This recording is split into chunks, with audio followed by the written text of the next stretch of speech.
Okay, so that was the Under a Fell Sky, Under a Fell Black Sky soundboard, using battle music to give you something to get you in the theme of what's about to happen to you. So we are at session number 97 on the Friday night Pathfinder group, which is, there it is, Season 5, Episode 24. It is the 14th of the 5th month, year 4710. And Uza has 13 days left to complete a quest before he angers a god. So Uza entered a tournament and having to wait extra couple days. Genius plan. The genius part is that I got told to go to my log temple and challenge the toughest people there. What better thing to challenge the toughest people in town than otehr? It's a perfect plan. No flaws. Exactly. This is Dude's perfect logic at work. So we shall start with Jeremy online. Good evening all. Yes, I'm playing Corner, the half-elven warrior of Sandpoint who dreamed growing up of being a hero of the Pathfinders. Yes, he's now living the experience of don't meet heroes. But he'll turn the Pathfinders around, lead them the way as to how it should be done. He'll be the hero they need, not the one they asked for. And then get limited quest where the party gets distracted. We've got pressing matters while I sign a magical contract. Next online we have is Kesley. Hello. I am playing Fandra, the Elven Druid, also known as Oversight, also known as what happens when a middle manager gets thrown out on the floor. Slowly realizing that this is a lot more hard work than she thought it would be, and she is just trying her best to keep her sanity while also making sure no one else dies. Again. We'll see how Duza goes. because we have many deaths. And one of the reasons we're in this predicament is Duza has died in the past. Yeah. Next up we have is Mark. Thank you, Mark. I'm playing Sparky, the dwarf rogue, who is a dwarf, and yes, other people saying she's a gnome, she is a dwarf. And definitely not playing Pinwinkle. Definitely not playing my first character, Pinwinkle, who's now NPC because we don't mention Pinwinkle ever again. Unless Martin needs decide to do it. So, but no, I'm playing Sparky, the happy-go-lucky rogue who seems to do a lot of good rogue things occasionally, but rolls a lot of ones too. So it's not always a good thing. I'm sure the dice are just trying to keep it real. After that, we have Izzy. Hi, I'm playing Violence, the Nephilim witch, who, left home to get away from her families, married to get away from her family, joined the Pathfinders to get away from her family and explore and see new things, and now with Pathfinders is running back into her family. So after all great. this time getting away from the family, you're with family. Yeah, just wonderful. Just when you think you can't get away, you can't. Here again. Next up we have, who has just joined us, is Josh. Oh, hello. I'm Josh. I'm playing Harry Potter, the buffest wizard known to man. And last up today we have the challenger in the left corner, M. Hello. I played Duza. Oh, flex one arm. Proceeds to flex one arm. And I'm very, very excited. Okay, so Would you like to describe to everyone how you absolutely demolished Willie in the ring? Poor Willie. I'm happy to go up to get a couple of beer and whatever counts for popcorn in Pathfinder. So that give me a second. I'm good now. After Willie's relentless teasing and jeering of being the better man and how he will always win, and our last few conflicts have either been like a draw or he has just won. User has finally thrown down and not taken it anymore, and proceeds to show Willie just how much User has gained, basically. So what permanent disfigurement did you inflict upon him?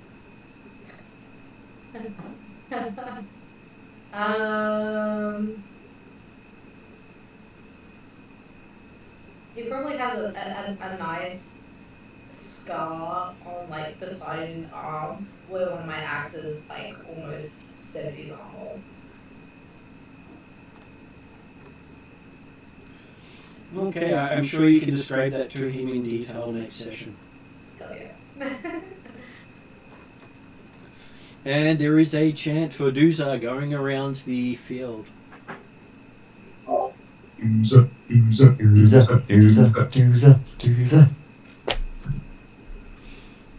And just as you feel as if you're doing very well, you find out who your next contender is. Don't worry, I've bookmarked some pages so I can just pull them out.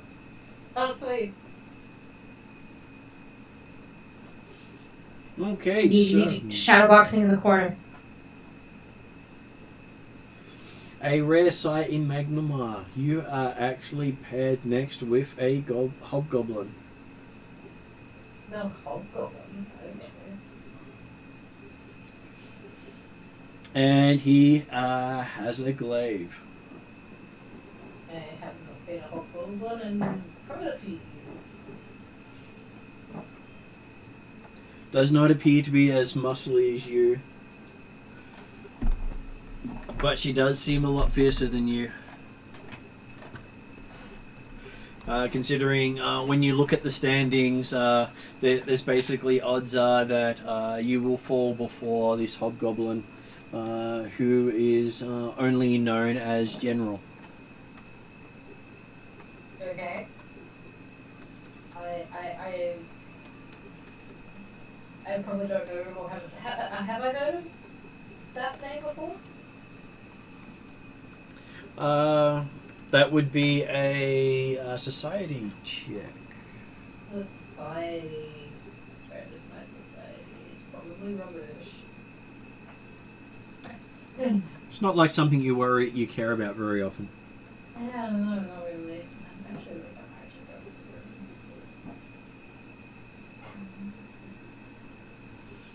Might just roll just in case I can give Dooza some information. Not too badly, so, you know, we'll see. 24?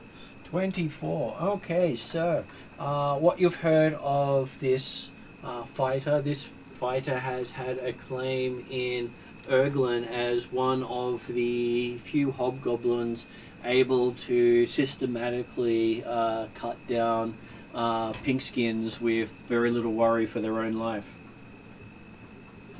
So she's someone not to be taken lightly. Not that it would take her lightly, but definitely a notch up in respect again. And she won her last bout in the tournament with a fatality. Ooh, okay. Within the first few seconds of the tournament match starting. Online deck of fatality 1 and 2. Noted. Apparently, after the "what's a hobgoblin gonna do to me" statement was all the opposition got out. And I presume I watched this match? You heard about it. Oh, I heard about it. Okay. Now, while this is going on, I missed the first round of betting because I was drinking too much. Is there kind of a betting system going on with the arena, I think, or is it just... There is a betting system. They basically offer you getting back twice what you bet if you bet for Doozer. So if you put in 1 gold, you'll get 3 gold if you win. Okay. Whereas if you bet on the hobgoblin known as General, you get only as much as you put in. So if you put in 1 gold, you get back 2 gold. Okay. I've got a bit of money set aside. We wait for this opportunity. So I'm back in Doozer here. So I'm definitely the underdog. No, that's right. Betting. I'll put 50 gold down for Doozer. 50 gold? Yeah. I'll put 20 down. On who? Doozer. Good. I love you guys have so much confidence in me. It's Oh. You'll be okay. I've been waiting to bet for a while, so I've got to, I'm going to go for the best, odds. So. Don't worry, I'm sure that they will believe you'll overcome all odds, just like you did in Riddleport. Yeah. Yes. If Fondra is asked if she would like to make a bet, she'll kind of make a face and just like, I believe in Dusa, but I don't think it's right to be betting for these kinds of things. I'll see how it goes, but I don't know. It doesn't feel right. Is Dusa with the rest of the party still? What was that, Em? Is Dusa with the rest of the party still? Doozer can interact with the rest of the party, yes. Okay. If he sees Fondra Kind of like wishy-washy. Yeah. Doozer will like pat her on the back, probably a bit harder than he meant to, and is like, come on, join in the revelry. That's the whole point of this tournament. Is you get to have fun and watch people fight. He says, I don't know about this, but I have 5 gold, I suppose. So I'll bet 5 gold. On who to win? On Dusa. That's the spirit. You have heard that there is a blonde 6-year-old human also in the tournament. Okay. That seems fair. Yay. Dusa makes no comment on that. Yeah. I'm gonna go whisper at Harry. Well, no, this is good. That's not very easy. Do you think I should? I've got this magic hat here. I can turn myself into a female hobgoblin and try to distract the other guy. What do you reckon? I had a disguise for you. For you, Josh. So I'm not sure if I should use it or not to help Doozer. Probably not. Good idea. Just saying. Okay. Like, you think the whole point of this is to impress Jesus God? I don't think. I don't know. I'm just undercutting. Yes, cheating in the House of Gorham has its side effects. No, that's fair enough. I'm just as a thought. Just a thought. Didn't happen. It's just a thought. So it's okay. Even thoughts of cheating in the House of Gorham have their effects. Okay. Gorham's not a particularly not the sort of god who will treat fairly if he thinks he's being taken fun of. Okay, that's fair enough. Imagine him very Thor-like in the sense of no real sense of humor before Thor actually learned to deal with people. I agree. Yeah. I know exactly what you mean. Yeah, that's okay. I'll put the hat back in the bag, and just have my ball head out. Yeah. It was worth an idea. I didn't know we were in the house of a certain person, so. And the usual response to anyone trying to cheat in his house during one of his competitions is they're generally volunteered next into the arena to fight one of the contenders. While Sparky thinks he could take people, I'm sure you could take the 6-year-old. I decide not to. I'm sitting back and I've had too many beers now. I'm too drunk to fight. Okay, so with that we have Doomsday. You can see that the hobgoblin you're facing is not quite as tall as you are. But she does move faster than you do. Okay. Does not seem to have any ounce of waste on her frame. And the muscles probably the muscliest hobgoblin you've ever seen, probably only the second hobgoblin you've ever seen, but the muscliest hobgoblin you've ever seen. I mean, she's got muscles, so I admire that. And you can see that the glaive she's wielding has the rune of Wrath on the end of it. Oh, okay.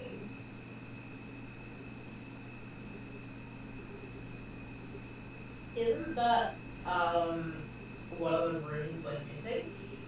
It is not one of the shards, but it is one of the shards you're looking for, the shard of that type. But the runes can be placed on many things, and a rune weapon is fairly rare, if not known about.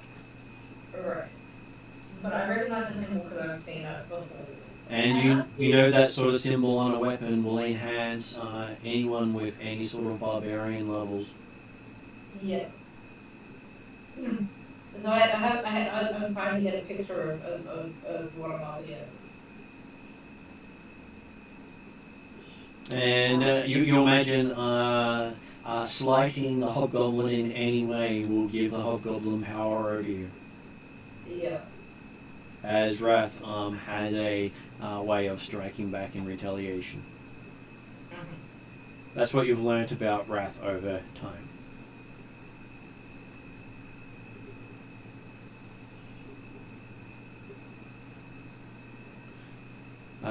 She is in the arena, looking fairly unscarred.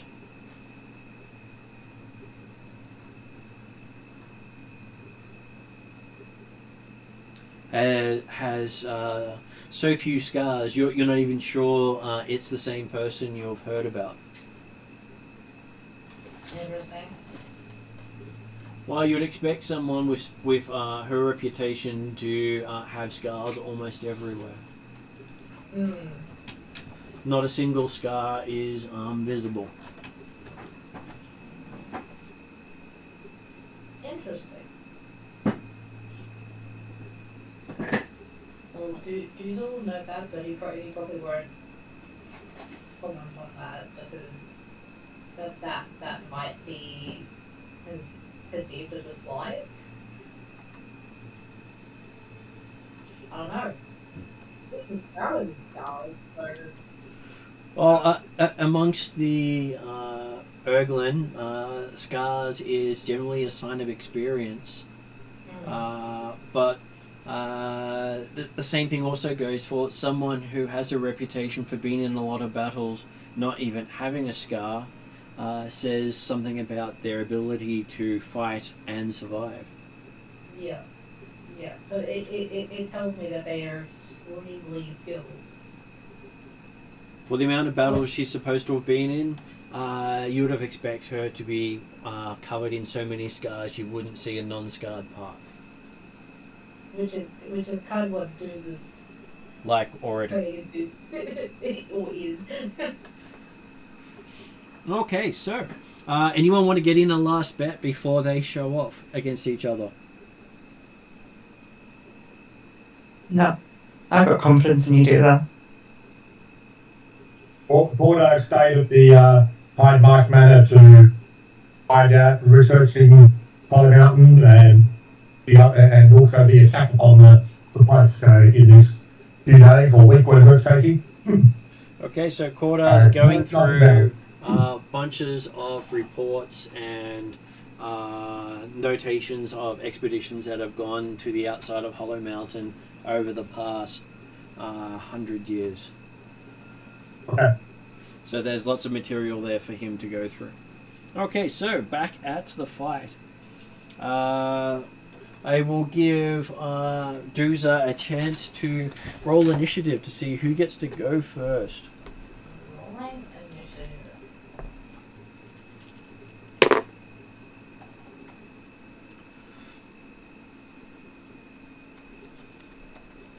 Is that just using perception?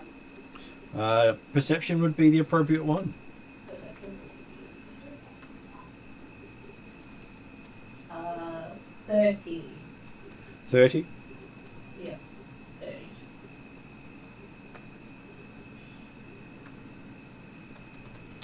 Okay. Beaten by 1. Oh. I rolled a 19 too. I'm sure this is not troubling at all. No, not at all.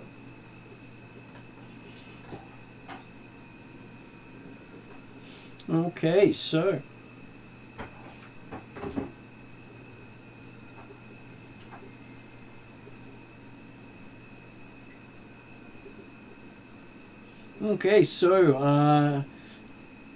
the hobgoblin known as General lets out a battle cry.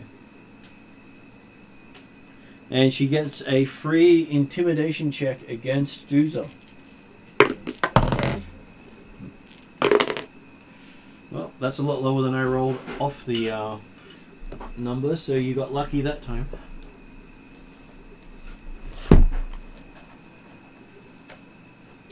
Let's see. Skills. So it's a d20 plus my intimidation, isn't it? Well, she gets the intimidation roll, so it's against your DC, I believe. Oh, my DC. Demoralize. What is your will DC? What is your will bonus? My will bonus is plus 11. Plus 11, so that makes your DC 21. Okay, so you start off with the frightened condition as she demoralizes you in the charge she makes. Okay. Well, hey, if you're going to do something elaborate and funky, I thought I may as well get the critical hit cards ready.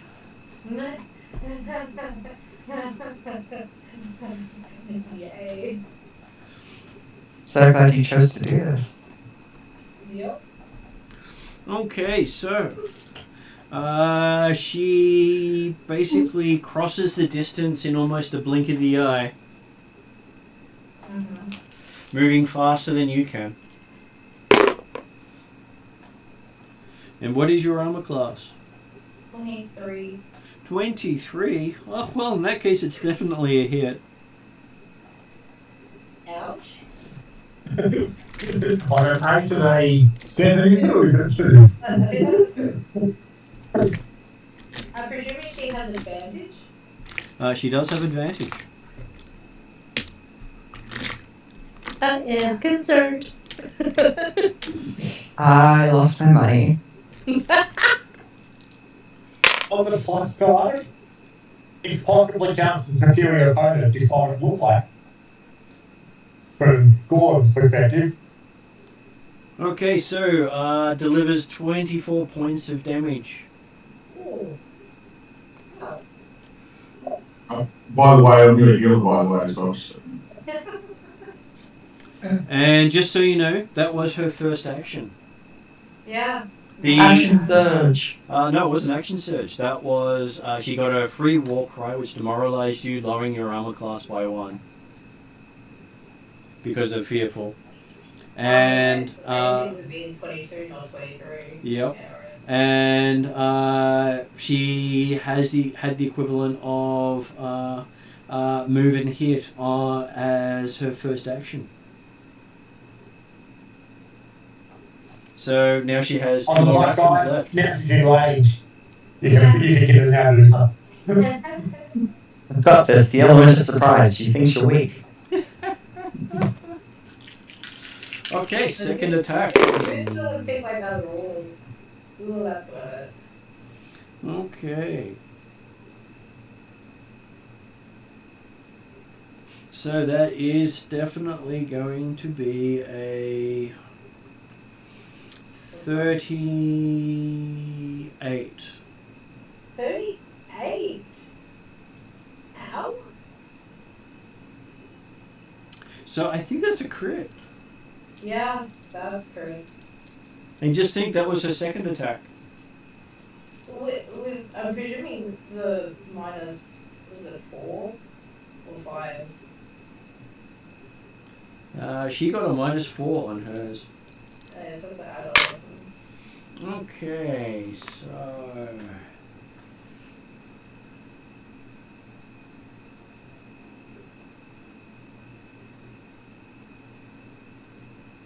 So she does 68 points of damage.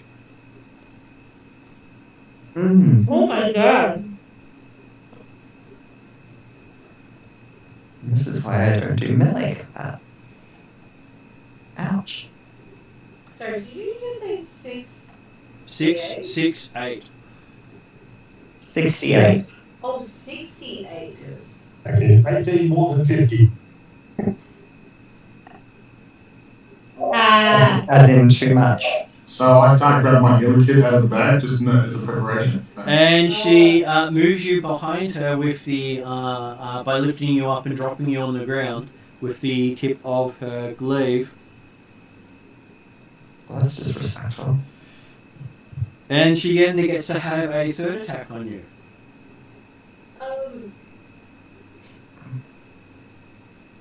I'm just trying to work out how much damage I just took. You've taken 92 damage so far. Yeah, okay, so my ability, I pulled out and get back up again, activated. Because that would have taken me Ouch. nothing on that save attack. So I'll be 1 hit point with 1 wound. Okay, so she swings with the next strike. Well, technically, I think it would be. I think it would be wounded too, actually, because it was a critical hit that took you down. Mm-hmm. Okay, wounded too then, yeah. Because a crit is a nasty thing to happen in this game. Hmm. And that was a 23 to hit on the third strike.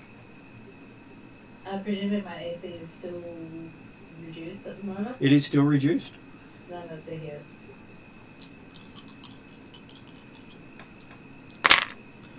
Okay, so that is... And that was another 26 points of damage. Yeah, so do juice is down. You're not going to do the saving throw to stay up? I can do a saving throw to stay up. That doesn't your thing. Doesn't that allow you to keep doing it? But it's a check DC. I'll do it once a day. I don't think so. It's once a day. Okay, I've had multiple things of this used between different systems. So a D&D variant, you can keep doing it. The DC just increases. Orc Varsity is once per day. Okay, so you end up on dying 3. Yep.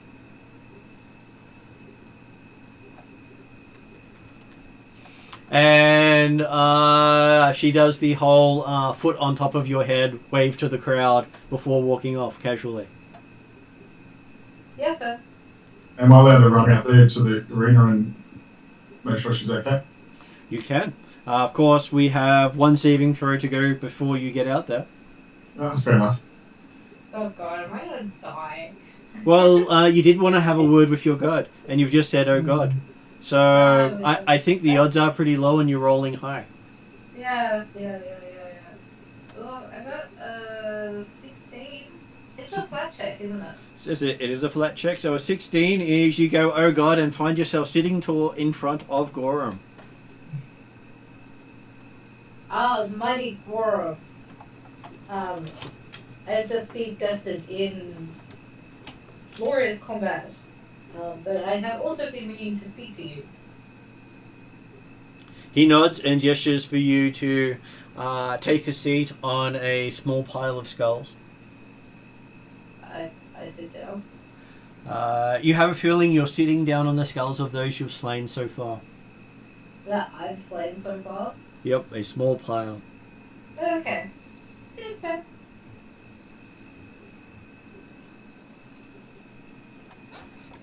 He says, "Speak." I have attempted many times to best my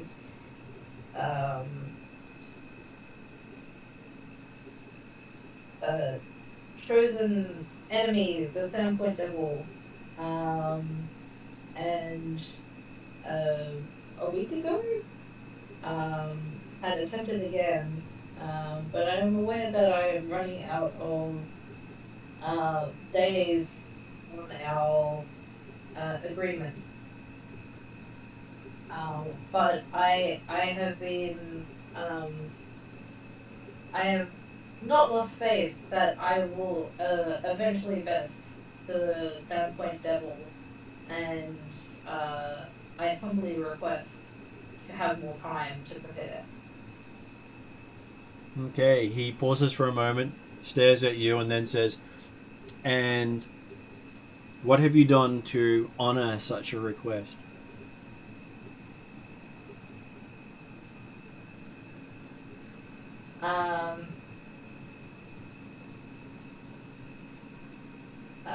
How many times have I tried to beat the Sandpoint Devil in the last year? 4 times. Five now. I have unwaveringly tried to best the Sandpoint Devil. I believe 5 times in the last year. How many times have you successfully fought it in single combat? Twice, I think. You get a picture of your fellow party members discussing how they're going to distract the devil while you're fighting it. At which point you now realise why the devil was not facing you and flamed the rest of the party. Right. I was unaware and disappointed that my party, after being told not to interfere, would interfere in my glorious combat. He says, if you had have met it once in that way, he would have deemed you worthy to actually meet the request. You have still not faced it one-on-one, even though that was the task that was set before you to do before the time ran out. Is there any way in the next 13 days that I will be able to challenge the Sandpoint Devil again? As far as I'm aware, the avenues that we've explored have been exhausted for calling the Sandpoint Devil. But I would like to succeed in this challenge. He looks at you and says, by the time you awake, the 13 days will have passed. Okay. So you will have failed in the challenge set before you. But because you have chosen to meet in this, chosen to speak to me in my holy competition, I will grant a boon. and you will get a visitation. A visitation.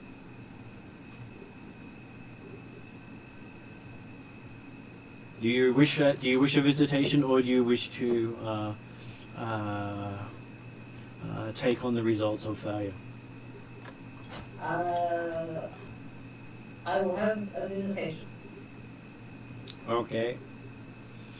He nods, and you find yourself staring up at Sparky and finding that none of your limbs are working. Oh, great. As you realize that with each strike struck by the hobgoblin, she had paralyzed you at some point during the fight. You see him picking up one of the arms and dropping it, and noticing it just flops down. Like, cool. Oh, yeah. Does also eyes open? Or his eyes open? Oh. You can see his eyes opening and moving about, but that's the only thing moving. Okay, it's a good Was that sign. from that fear effect, or was this from like something coating her blade? It was the strike to the blade itself. Right. It was a magical glaive. Well, I knew it was magical, but now I know what effect it has. Can I determine by just looking at it, I've got to roll medicine roll just to confirm its paralyzation or? Give me a medicine roll. Okay. 18. What did you get? 18, sorry. 18 total? Yeah. Okay, looking at things, you can see that the blade has gone in into Doozer's side, into Doozer's back, and into Doozer's chest. Okay. And you Violence is watching over, and I have a 25 on medicine roll. You think some magic is going to be required to help heal the injuries, and they will take some time to heal. I'll pass that on. Okay, Rakes don't heal instantly with magic, but they do heal faster than they would on their own, and you can recover from mostly lethal damage. It's just not straight away. yeah, how badly you just really at the moment, you just got a sore arm, does he, or? Willie seems to be the one of the best off of the contenders. He just got horribly maimed.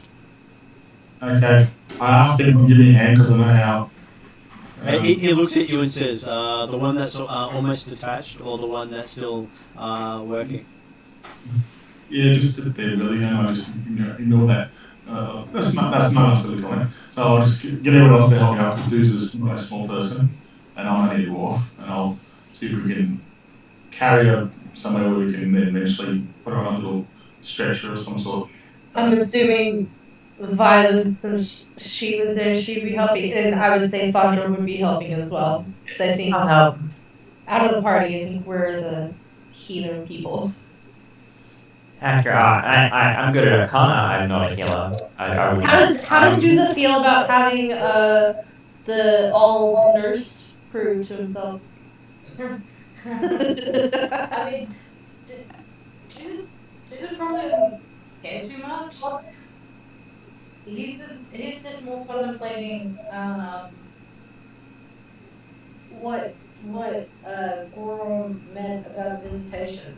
I'm presuming it meant a visitation from the Sandpoint Devil, but he has absolutely no idea. So he might need help figuring that one out later. Mm-hmm. But I can't talk right now, so. It's alright.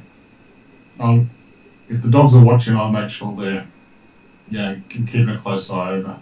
Well, they weren't here in the competition. They were waiting at the Pathfinder Lodge. Well, okay. Okay, so anyway, we'll get the stretcher organised, and I'm not sure how far away the arena is from the lodge, but we'll have to check. It's normally about 20 minutes, but with the weight you're carrying, it's about an hour. Yeah, that's far enough. Okay, so Corda finds out that the results of the bout were as expected. So he wasn't paying attention to the results. It was the competition. It was just saying, yeah, okay, well, yeah. We will do what we can in the meantime. And you find that Willie is currently undergoing surgery to reattach what's left of his arm,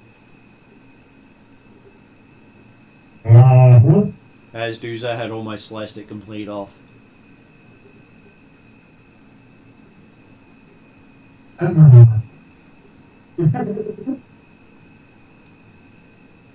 We're out to save the world. We're fighting each other.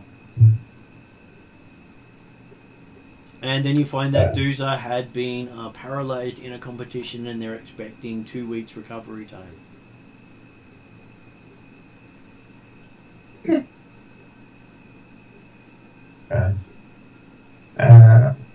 Well, I guess after the first, when first came back the fact that the Boozer and Willie had got themselves into a week-long tournament, Corda got back to Lady High March after she'd recovered from, or at least woken up enough from the attack. Well, we're going to be a bit delayed in the departure, and also told the captain we're going to be delayed in the departure.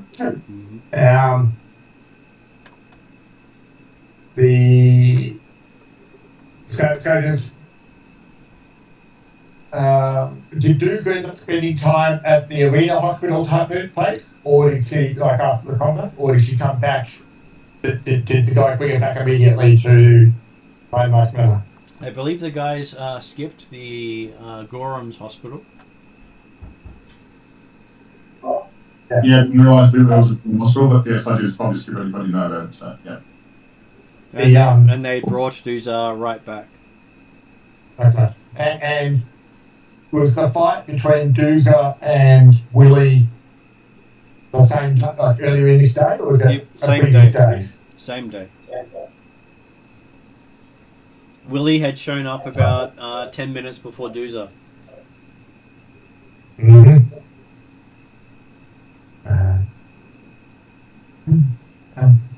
So you'll see us trudge back with a stretcher with Doozer on it. We need some help there, Corda. Doozer's paralysed, I think. Corda will certainly run out and help carry Doozer into the house. And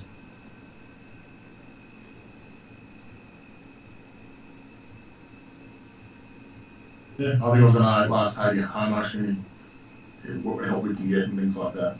So.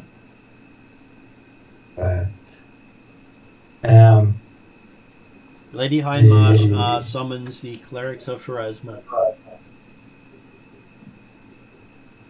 And if we could find out it's going to be attacked 2 weeks, if it's okay with the DM, I have a certain store that closed that I'd like to know a bit more information about.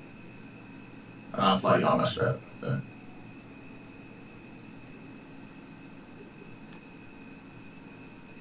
Okay, so she will have to spend some time studying it to determine what it does.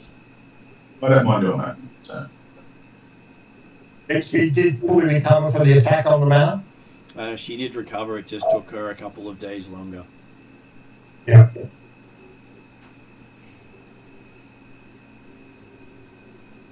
Okay.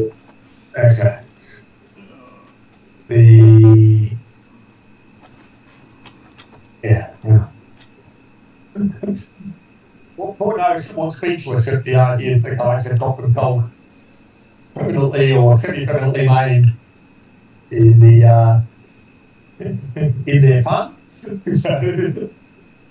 And the rumours coming out in the Pathfinder Lodge is Dusa didn't even last 6 seconds in the ring.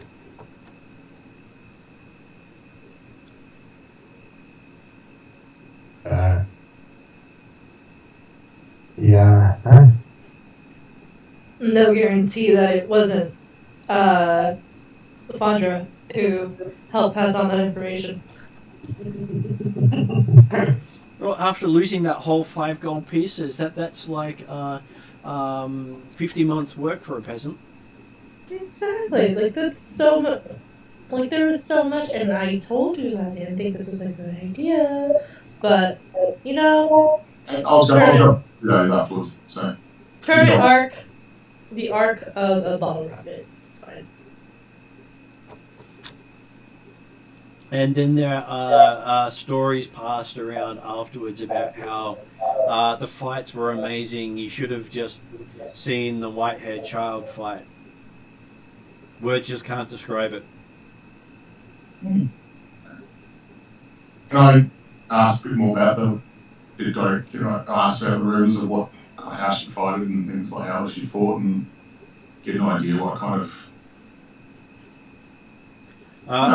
Every person you ask in that has a look of complete horror on their face, and they just almost numbly say, words cannot describe it, and walk off rather rapidly. Okay. Okay. Sounds like a really successful intimidate check. Which is not good for me, I know. What? No, not really.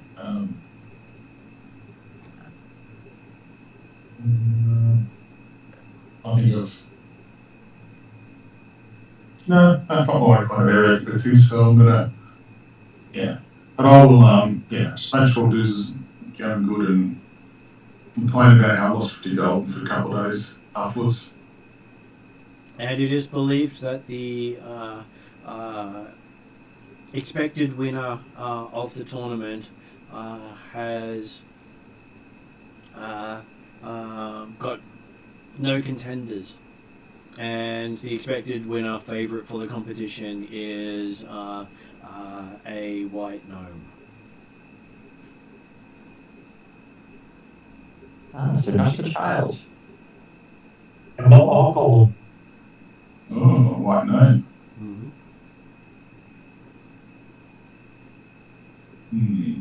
I was going to say after I was okay. But, and everyone uses the term for him, the white gnome.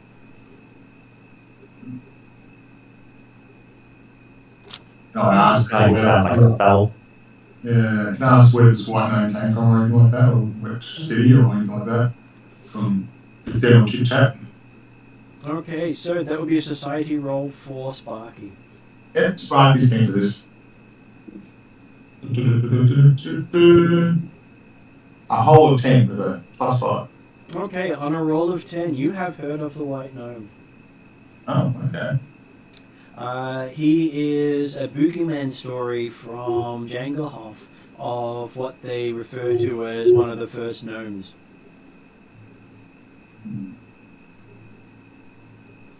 Okay.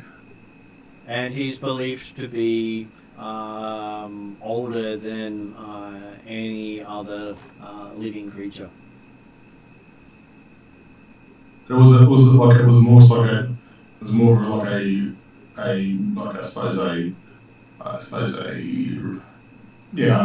kind of story, but not has actually anyone seen any proof of this person. Oh, there's proof of him throughout history. Okay. A calculating, cold-blooded, murderous gnome who has absolutely no empathy or feeling for other people. Hasn't this party met him? Before they joined, yes. Yeah, our Friday party has met. They have. One of you was related to him at one stage. Oh, okay. Okay, so if Duke hadn't done a bit of research before going to the competition, he might not have come this. Well, I hadn't heard of the general, but I hadn't ever met them before. But if my gnome was in the tournament, he would have known who that was.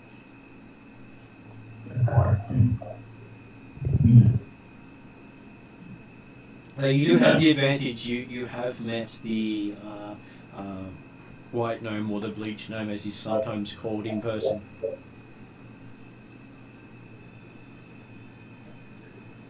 I'm guessing that other members of the party discussed the fact that the general was using a Wrath rune glaive. Yeah, I would have done that. And that we think that that's possibly part of the cause of the paralysis. Yeah, we felt that there's something on that weapon that might have caused the paralysis, so that's all we know. We weren't going to go up to the hobgoblin and ask, what's your weapon like? What's going on? Based on what we saw. Yeah. Assuming that the clerics of Pharasma that Lady Heimer sent for aren't able to restore Lucer's movement and also try and re-attack Willie's hand. Wow. Or I wonder whether or not it's worth taking another trip down into the Crow, where there was the Wrath laboratory, temple, whatever, and have another look around and see if there might be some hint or anything like that as to how to counter the effects of the wound. But Okay, so thought process might be fitful, but they're thinking that it might be something we can do while hoping for recovery. So before you have to go off and do that, you get a report from Lady Heimer saying that Willie will need to keep his arm in a sling for 4 weeks due to the mending having to take hold fully. They've used magic and medicine to reattach it, but it still may come off if used a little too stringently until it's fully set. Mm-hmm. And on behalf of Duza, they said that Duza will start to regain the ability to move in 1 to 2 weeks, and then fully recover in the next 2 to 3 months. Mm-hmm. And how long was the boat ride to Hollow Mountain? About 2 weeks. I guess it's time to load up. Well, I wonder whether or not, because from what we understand, Hollow Mountain was also it was the other end of the bridge, wasn't it? That the symbol of the Wrath had built in this area. So Hollow Mountain probably has Wrath association. So maybe we can find a cure or a fast cure there.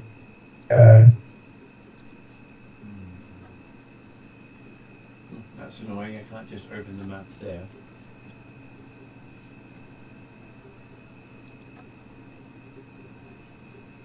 Okay, let's see if I can actually open the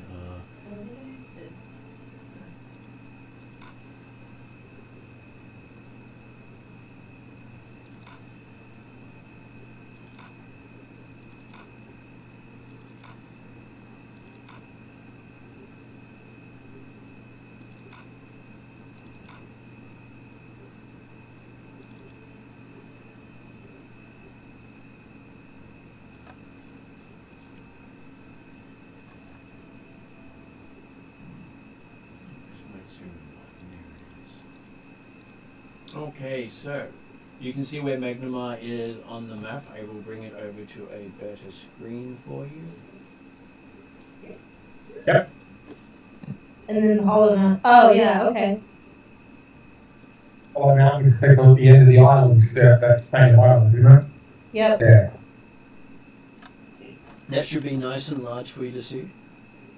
Yep. And the pathway goes all along that island chain.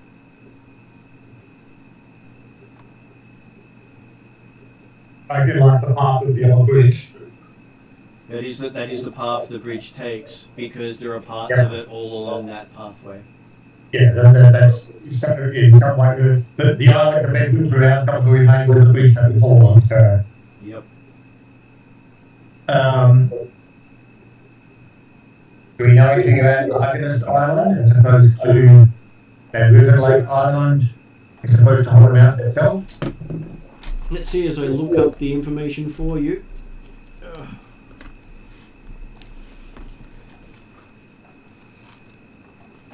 I'm sure they have interesting things for you to do along the way. I mean, not to really that is too much before that. Part of what Corda would be researching as much as possible for where we have to go through. I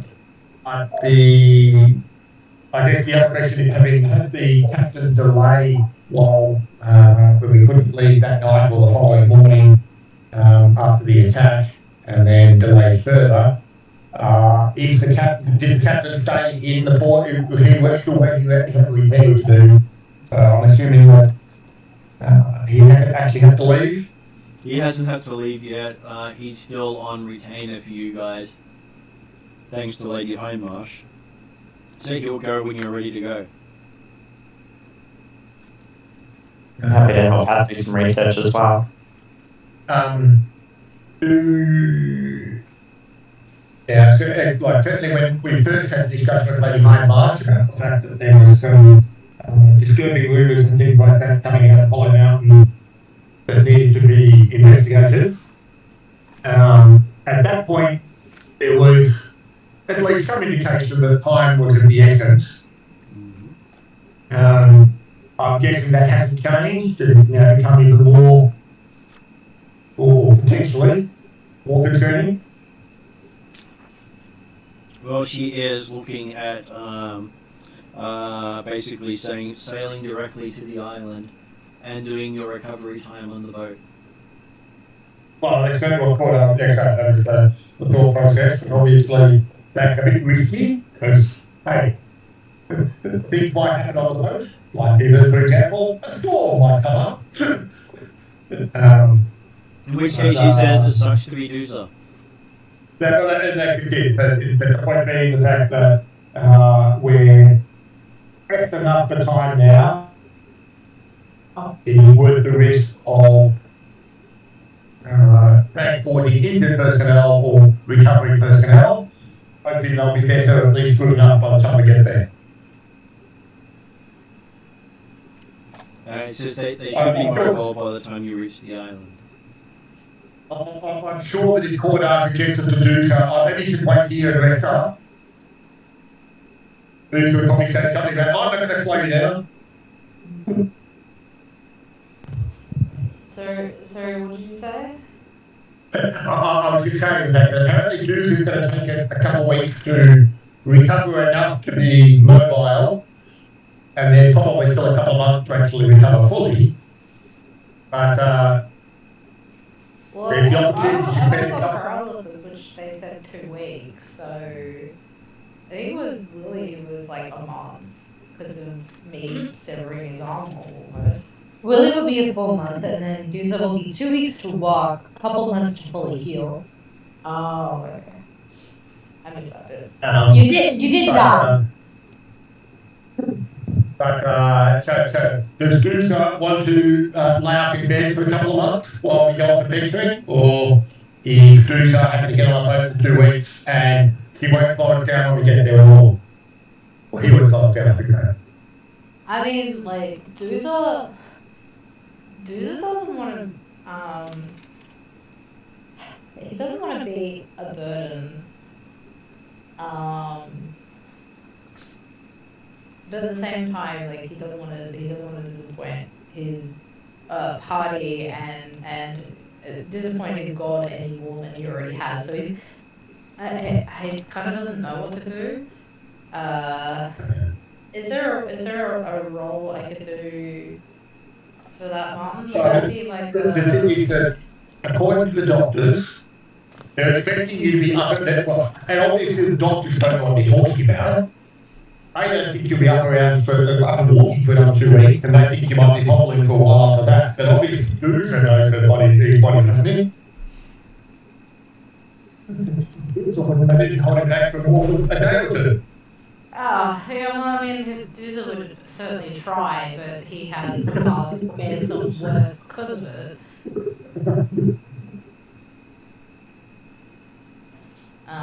So... And you know what the knows as well, by the way, just that.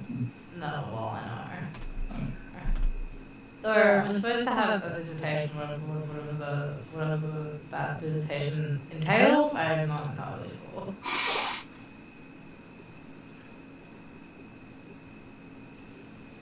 I'm sure the fresh sea air will do some wonders for his healing. So I'm sure. Okay, so first night after you've had the healing start. Apparently we have a visitation to Duzar in the middle of the night.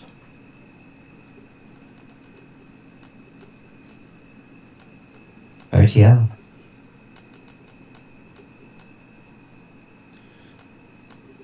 So, Duzar, you're awakened to extreme pain. Awakened to extreme pain. Mm-hmm. Okay. Basically, you've never felt that much pain at all at one time. Doozer will do what he usually does when he's in a lot of pain, is attempt to grin and bear it. Mm-hmm. Okay, and then you realize that the pain was delivered by a certain blonde-haired little girl.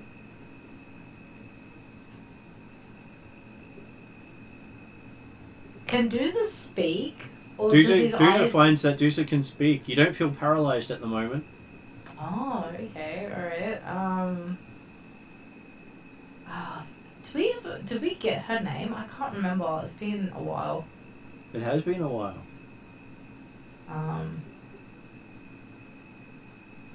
You remember what she looks like. Her name is very hard to remember. Yeah.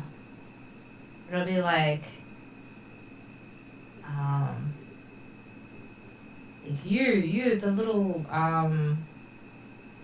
the, person who, was tormenting, oh, I can't remember the character's name. It's terrible. Yes, most people have forgotten him too, she says.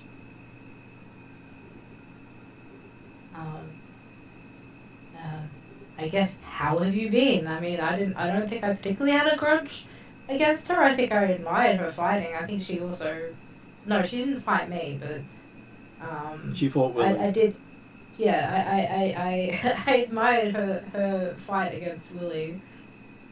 As you realise that she's currently got both her hands in your chest at the moment, working on something.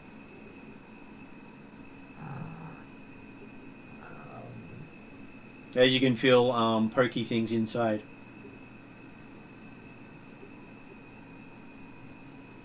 Well, I'm feeling better for it, so I'm not gonna argue.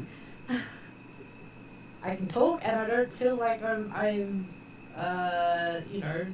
useless. And you're sure that most of the pain is the fact that you're now feeling your hands and legs for the first time in what could be a week.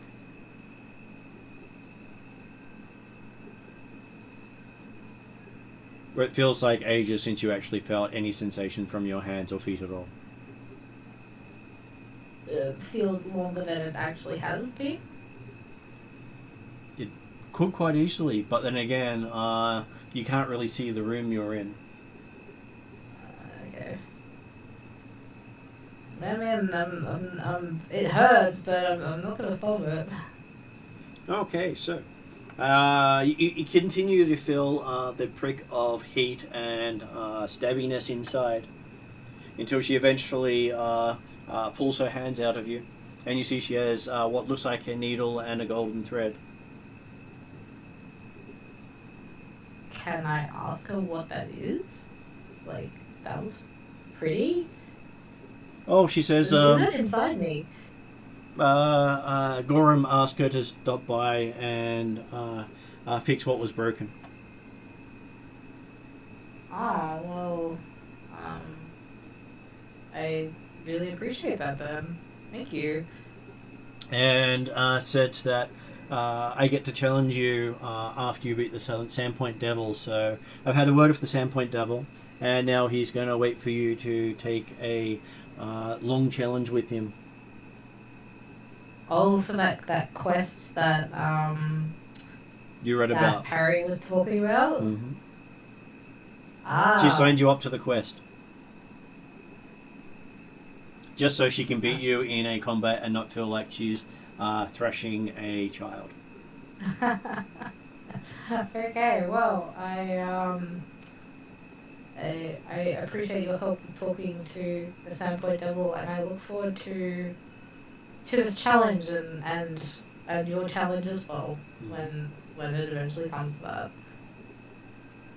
that. She pats you on the cheek. You sort of feel your cheek bruise. Yeah. And then you wake up screaming. Able to stand up. And I'm guessing everything hurts. Everything hurts. It's a good burn. It's a good burn. It's the good burn. Plus, you seem to have these two roundish burns in your chest. No. Looks about the size of her hands. Oh, more scars. She was not too phased by that one. You also feel a little lopsided. You sort of lean a little bit more to the left than to the right.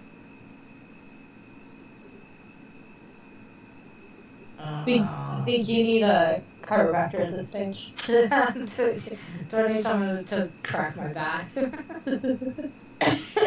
Maybe the problem is too many people have cracked your back already. Yeah. Too many people have smashed Doozer in. Yeah. And you see on the back of one of your hands the holy symbol of Erasma burnt into it. Oh, okay. So when they were healing you, they generally leave their mark. Does that go away? Eventually. Okay. It's like a business card. It's like a business card. Hey, you got healed by clerics of Pharasma. Congratulations. And also normally an IOU at the top as well. Uh-huh. Well, clerics don't do everything for free.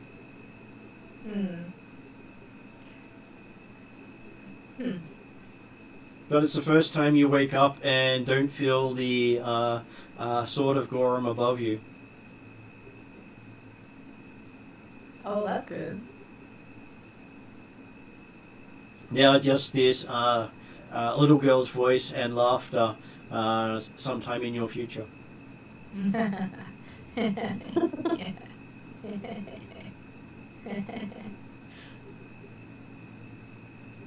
Don't worry, I believe it was your healer's fear for quite some time that she would come for him again.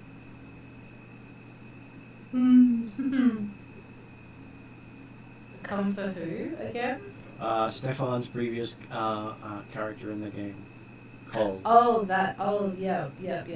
Until he made a deal with her not to see her again. Which also meant we hadn't seen her in the longest time either. And that meant that if she did show up, he would never see anything again because she would most likely snap his neck before he could see her.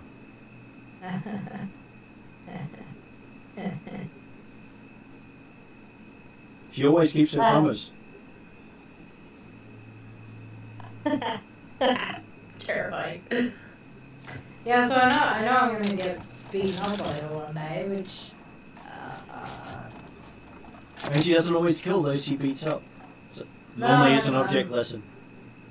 I know. I remember her object lesson from the last time. Yeah. So when you heard that Willie had broken both his hands and feet, this is the opponent he broke both his hands and feet on. Yeah, I remember that, but for everyone else. Okay, so yes, everyone else is awoken to after the first night in the Pathfinder Lodge. After Duza loses the battle, Duza screams in pain and stands up. Long before you expected Duza to be able to stand up. Orcish healing definitely is a thing.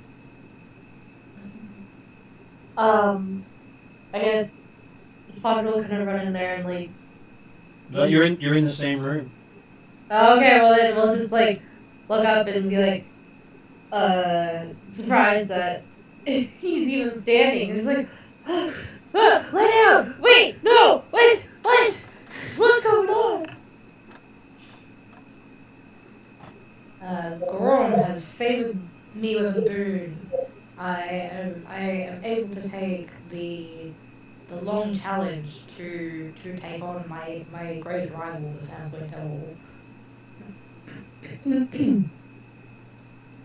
I'll do a quick medicine check to make sure that she's not, on drugs. I'm not crazy. Give me a medicine check. Yeah, I mean, finally having medicine mark. So what did Mark get? 16. Looking at Duza, yes, there is some strange magic at work here. You believe that probably one of the greater gods or one of the old ones has intervened on behalf of this poor cursed half-orc. Okay. And I'll just check your reflexes out a couple of times, you know, just dodge around and make sure she's moving reasonably well, and then okay. Just good to go. We're good to go. Let's go. The other question is, are you doing that to Fondra or violence? Because Duza may sort of look at you strangely if you keep calling him a miss. That's right. I'll do it to him, Duza. Sorry. And yeah. Understood. Anyway, if Duza, if he's okay, then I'm happy. And then I'll just go check on. You do notice that Duza has 2 extra burn marks on his chest that was not there the night before.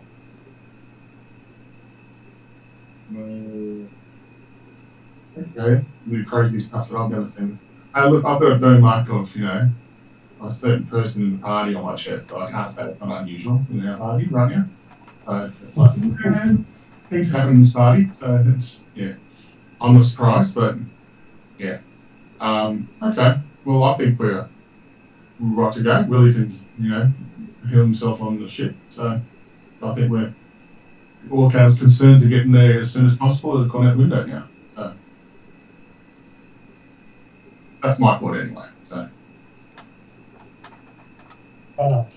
Okay, Porto's only concern now is obviously, yeah, hey, we're happy, but he's also thinking, who's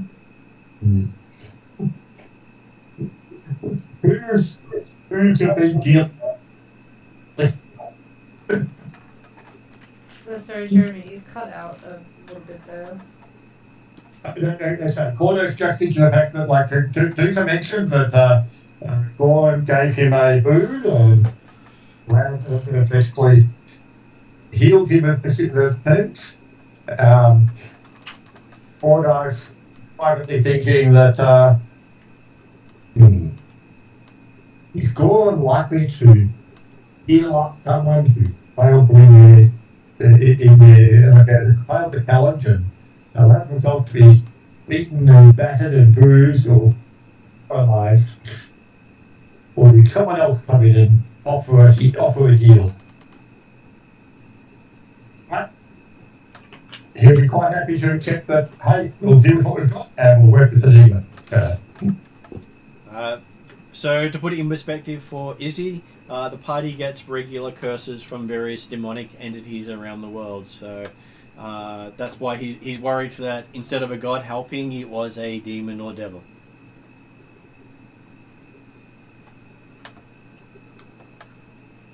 I'm sure it'd be something that Violence would be well familiar with.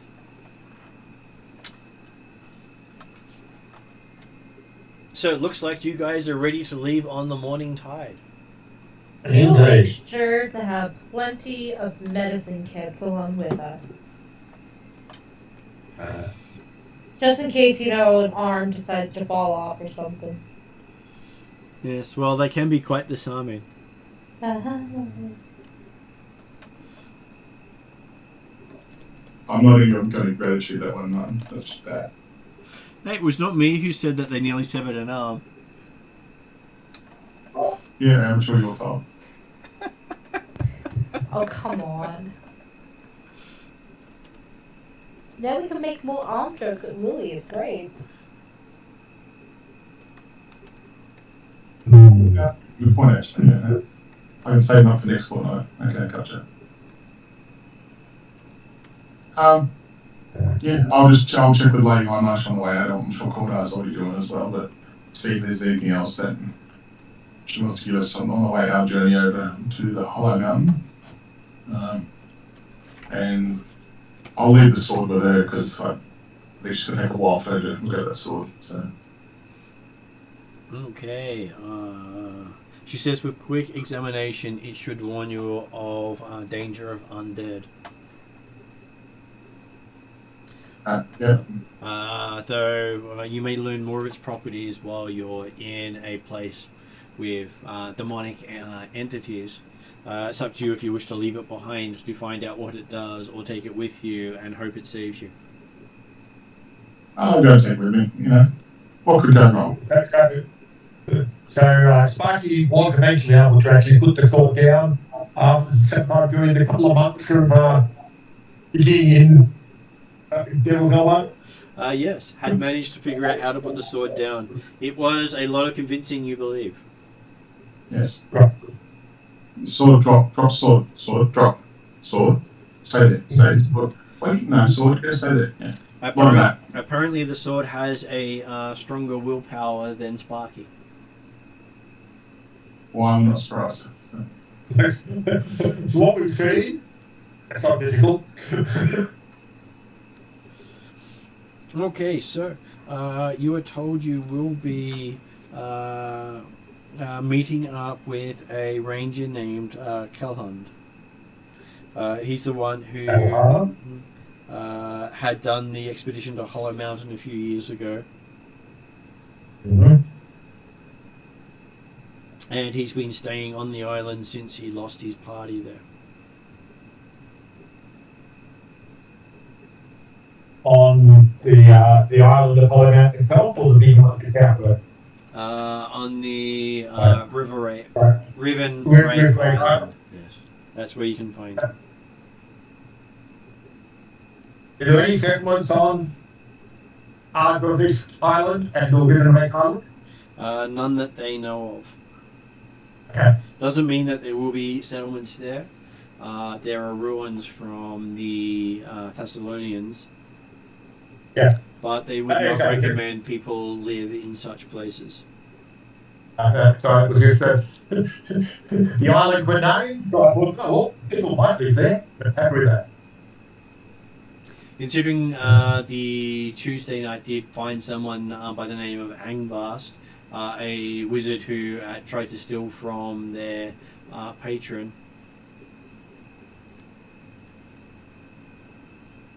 It is interesting that there's an island with the same name. I was going to make a joke that Angbast was an acronym for Harry Potter. But that is my inability to spell.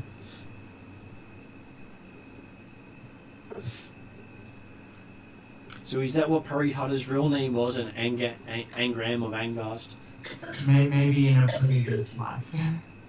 Before reincarnated. I don't think you would reincarnate into a half-elf, into an elf half-dwarf. Or a dwarf half-elf. Magical plot stuff. Okay, so...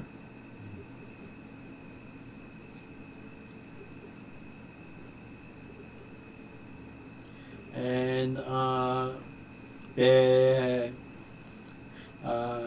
basically hoping that you will be able to find out what happens to him and potentially bring him back.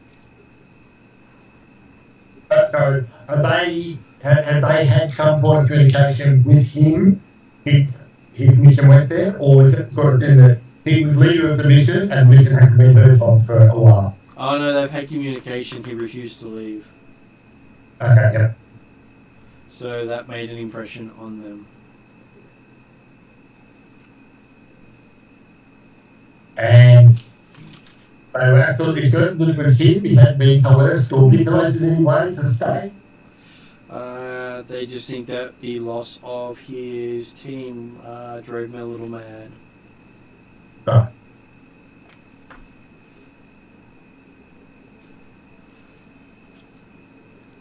Okay.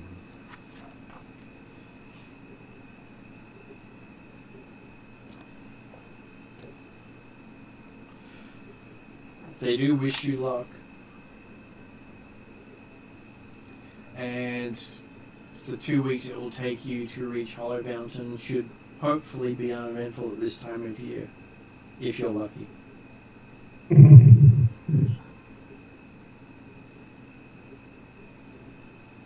As long as we don't come across any significant storms or prehistoric fishes. Let's go with no distractions and dropping off on different islands. Just go straight there. Yeah, that doesn't sound like the party at all. Yeah, not at all. Oh, look at this. What, you mean you don't want to sleep on dry land each night? No, do the training that we did on the way down. Strength training. Certainly. Borna would be aiming to get Duke up to his early morning tata on the deck of the ship to ensure that he has still got full movement. I see dudes are falling off the ship.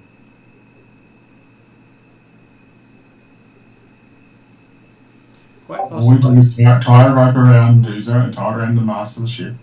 Falls off, we just pull it back up again. Easy done. We all know how the training went last time. I can play. I'm not remembering the training on the ship like that. No, I can't remember either, but I assume it went well. So Okay, so Lady Hindmarsh does approach Violence and say that as part of your quest, she has seen to it that a staff appropriate to your interests has been made available. What sort of magic does, what school of magic does Violence favour?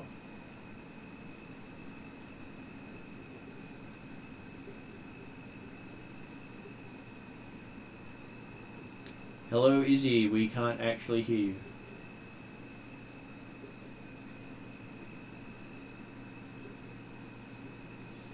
I will text and see if she is available.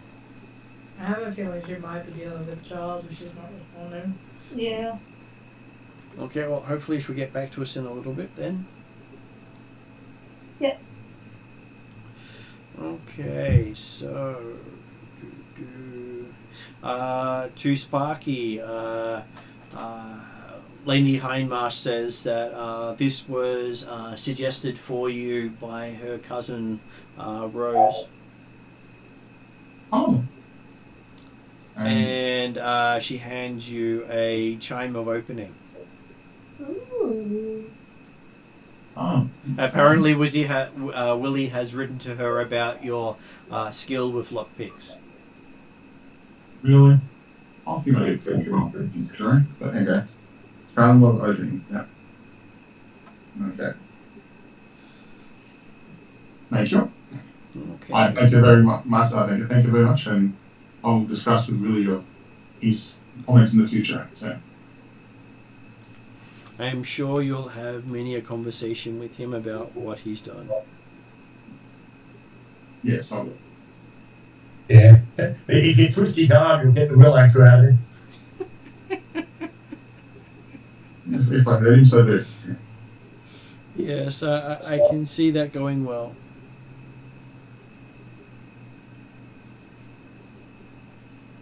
Does Fondra have a magical staff at all? She has a staff, but it's not magical. Well, you are provided with a staff of healing. Oh, Apparently, yay. you have become the party healer. She says with that, well, you're in for it now. Good luck. I say, thank you. Promotion. This is great. Well, Yeah, now you're in you it with the will. rest of them. Absolutely. I thank you. Thank you. You've made a grave mistake being the party healer now. Just like, you're broken. You're broken. You're broken. Yep. Welcome to this party. Okay, so let me see what that actually does, because I think it might be funny just to give to Parry.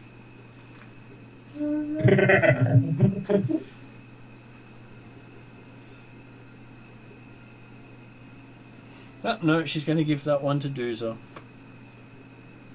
So she gives Dooza a mask. It is a terrifying mask crafted in the visage of a leering Parry and grants a +1 bonus to intimidation checks. I'm sorry, what? Imagine the most offensive leering version of Parry you can ever imagine done into a mask. It does say demon, but I thought Parry was more appropriate. This is hilarious. Isn't that Sparky's back? Yeah. Is it molded off Sparky's impression? Let's just say it's more disturbing than Sparky's impression. Oh, look, I offend all of you on this comment. Very offensive. You will definitely cause fear once per day. But it gives you a +1 on intimidation checks while you wear it. Okay. But next time someone yells at you, you can yell back. Yeah. Alright. Okay. Battle blood, which is whatever's more intimidating. I am sure that will be very intimidating for many of them.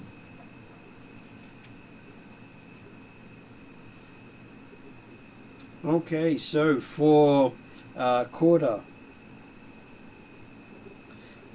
she does say that she has heard of your struggles keeping your shield in one piece.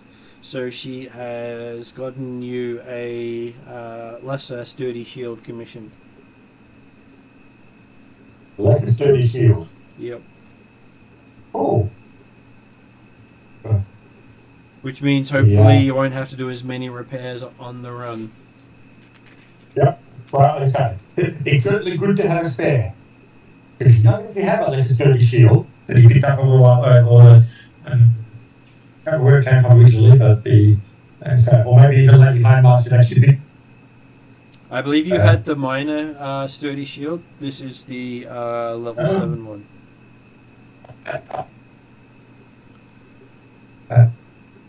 Yeah.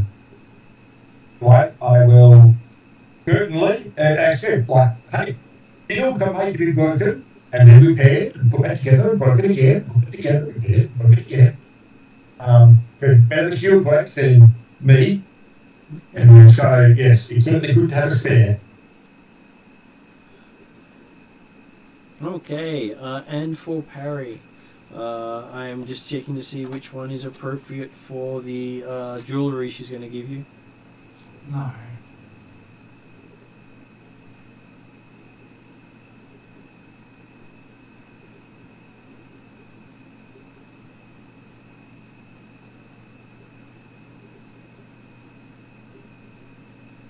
Okay, so she gives you a tourmaline sphere. She says this will help with your legend of being the buffest wizard known to man.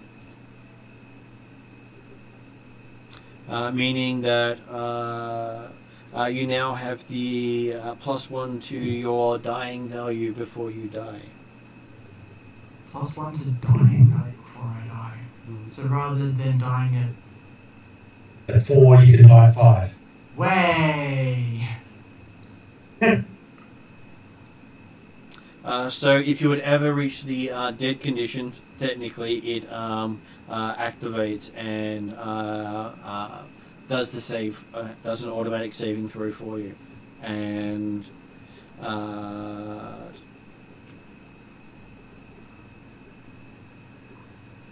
once you put that into your Wayfinder, you can actually cast Heal as a innate spell once per day.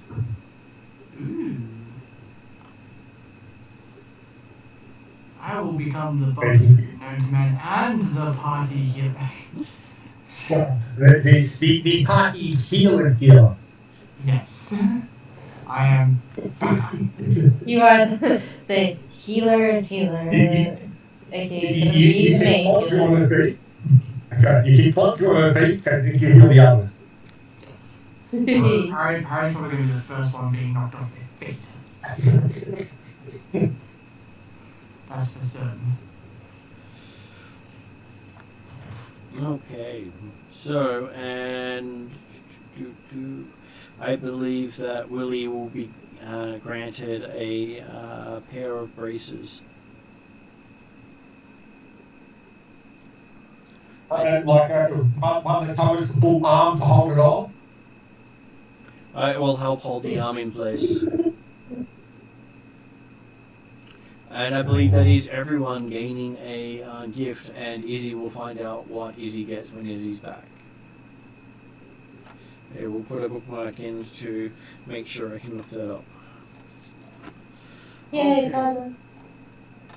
So that is basically... And Cordard is pretty painful.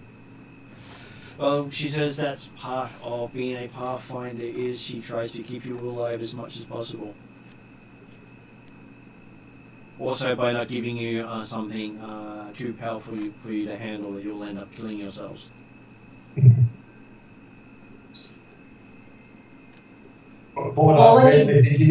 they aren't actually in the room at the time, Cordard is certainly thinking of Doomsday and Willie, and he keeps trying to kill each other. I was gonna say, when she puts it that way, it sounds more like a challenge.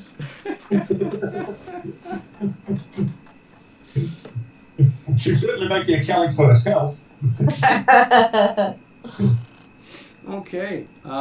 She says if there's nothing else you need, she wishes you safe travels.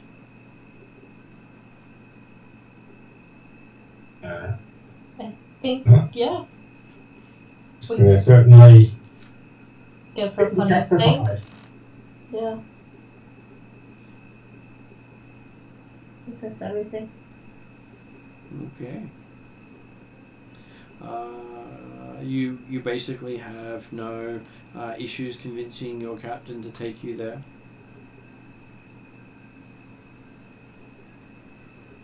Yep. But she does say that she will be the third ship to make it there, having heard of 2 other ships that were chartered there. Yeah, I think they... In how long? In the last week, she says. Ooh. And how long was... She does say that if you had have taken off before you had done the fights, you probably would have beaten them there. Yeah. So the first ship was known as Lord M. Racer. The second one was known as the Frigiaia. They're the names of the ships? Names of the ships. The first group, Tali's Whim, looked like they could easily have found themselves at home in Riddleport. Mm-hmm. Much like the thugs that come from there. Yeah. And the second group could easily come from the land of the Linon Kings by their less thuggish and more British nature.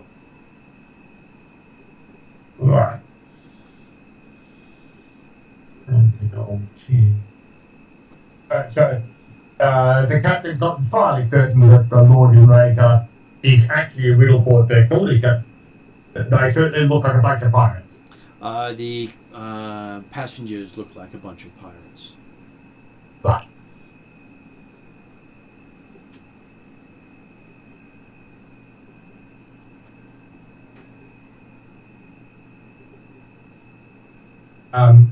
And how long has it been since Larland and his mission went to Hollow Mountain? About a year and a half. About a year and a half, okay.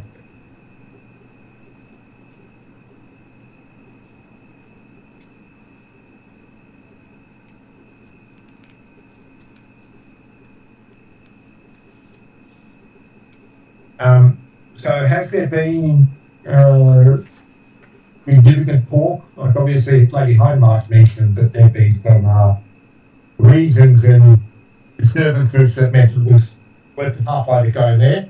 But that's been public knowledge or somewhat public knowledge to the idea that there's been significant interest from other parties?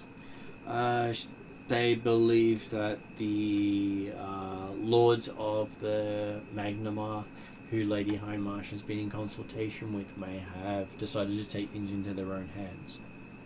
Right.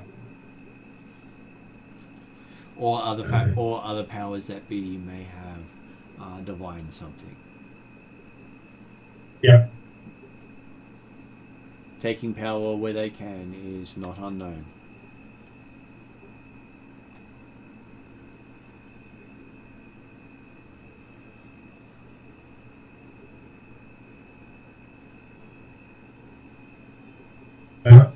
And yes, the Lord I will politely ensure the parties aware that because we were delayed, we're now behind others who make it the things that the Pathfinder Society had put first to leave, which to ensure that it could be protected and recovered.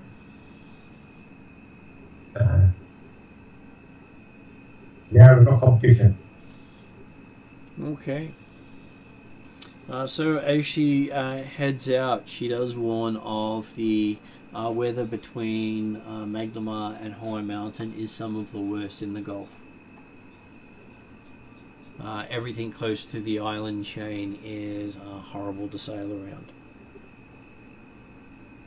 It's not where it's a report I will it's a comment or a question. It's that whether is the weather better on one side of the island chain or the other. Like if you go around the outside, they'll take a little bit longer to get there, a little bit further distance, but is the weather like it better or worse? She pulls out some charts and shows Corda that if she travels almost the distance to Hollow Mountain directly west and then curves into the north, it would probably be the smoothest voyage to Rivenrake Island that anyone will have ever taken. But you're traveling about... It's probably about 2 to 3 times the distance of going straight there. Yeah. But it would take you about the same amount of time, she says. Well, I mean, certainly if the time is expected to be similar, then hey, quiet trip is probably better. And as I say, particularly thinking of the fact that we can't really afford too much turbulence on the trip. Yeah, she does say that most people who head to the island will take the short route, not knowing how horrible the tides, the currents, the reefs, the winds are. They will fight you the entire way. Certainly happy to be guided by your knowledge and expertise. Yeah, and maybe if the others have gone through the storms, then maybe we'll get there first anyway, and they might not get there at all. Well, if they get there, they will be in horrible shape, she says. Okay, so 2 weeks later, the captains of the captains of Lord Razor and Frigella were they local Magnemar captains, or were they were the not. ship space saboteurs? They were not locals. And most locals don't sail along that chain. Yeah. Because there's no ports So to go they- to. Yeah.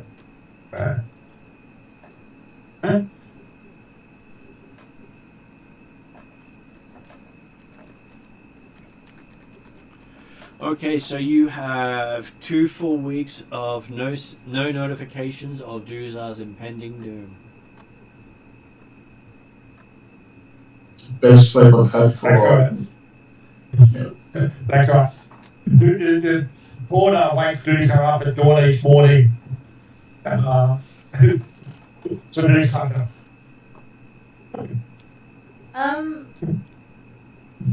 With my impending doom, does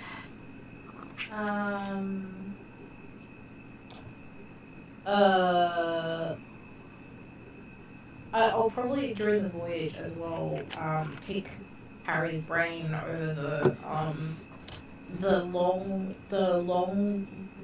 ritual to challenge the Sandpoint double. It is rumored to be the only way to challenge and beat the devil. Yeah. Okay. So how does Perry Perry respond? Pardon? How does Perry respond? Perry's willing to help Duzar. We'll show all the notes that he scribbled down from reading about the long, arduous. Was it the quest he wanted or the ritual? It was the quest. Alright, Now has an epic quest to face down a villain. Yes.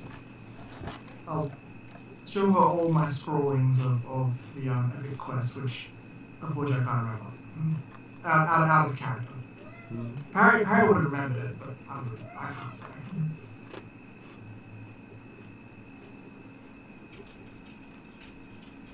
And you realise you have your first long-term quest with stages and goals.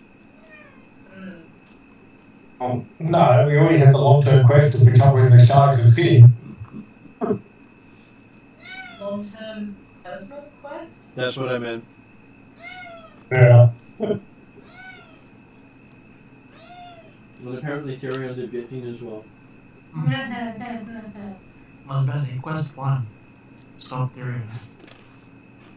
Yeah. Face the almighty Tyrion.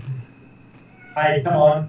You just level at the moment. I was about to say, how much losing it dropped in one turn. Yeah. Well, to be honest, I didn't think she was going to be that brutal. Well, I mean, I missed out on going by one, so I'm not too mad. But it would have been nice to see if I could have actually heard her. I wasn't expecting to win, but yeah. you wanted blood. Well, that's right. At least to get in. She only went to third blood. Yeah. Before their AC was well above what you could actually roll unless you rolled 20. No, she was in a range Doozer could hit. We will never know. Character was a fair, decent challenge for Doozer. It would have been an even match if Doozer had gone first. Fair enough. Okay, so as you reach the island,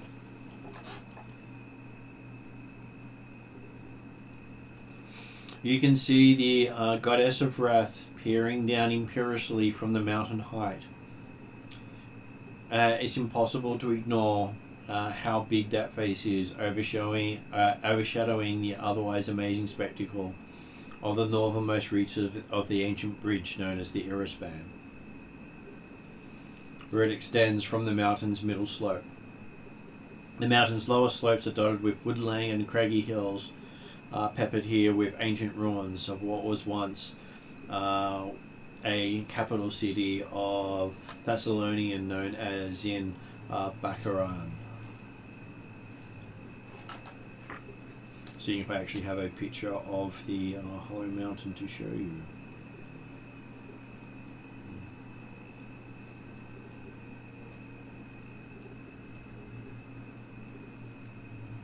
No just scary things inside Hollow Mountain. Why would we give you that nice, imposing place to look at? It's in some of the other source books, just not in the book where you see it. What? Okay, so yes. The boat takes you to the southern coast of the island, being what is known as the safest place to land. But the boat won't Any come. evidence of... There is evidence of landfall.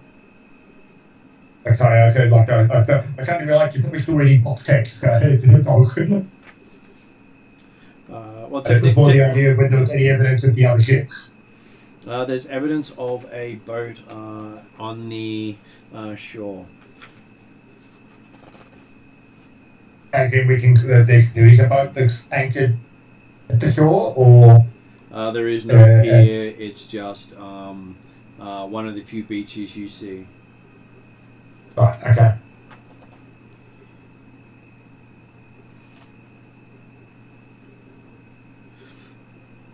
And it looks to be a longboat. Right. Having been pulled up, looks... And you can see a pile of corpses sort of laying out of the boat from a distance. Looks as if whoever came onto the island died in the boat. Either they were arriving or trying to leave. Hard to tell. Yeah. The longboat, and I'm guessing Porter hasn't had enough to do with, certainly enough with the people, but is it the sort of boat that might be used by pirates from Runelords? It's a ship's launch. Or... It looks like a ship's launch. Right, okay.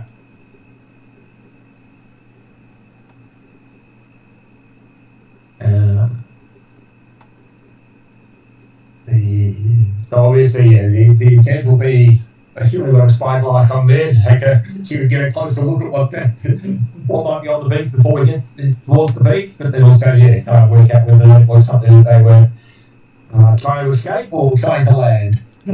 Okay, looking at them through the spyglass, you can easily see that each of their dead people on the boat has had their throats cut.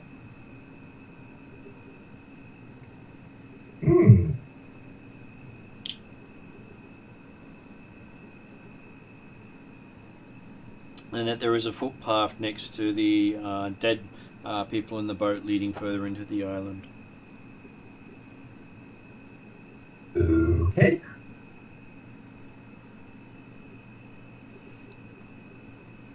And next to the path appears to be a fire pit that you'd been asked to look out for to signal the Pathfinder on the island that you've arrived. You have a bag of green smoke to put in the fire pit. Okay. I'm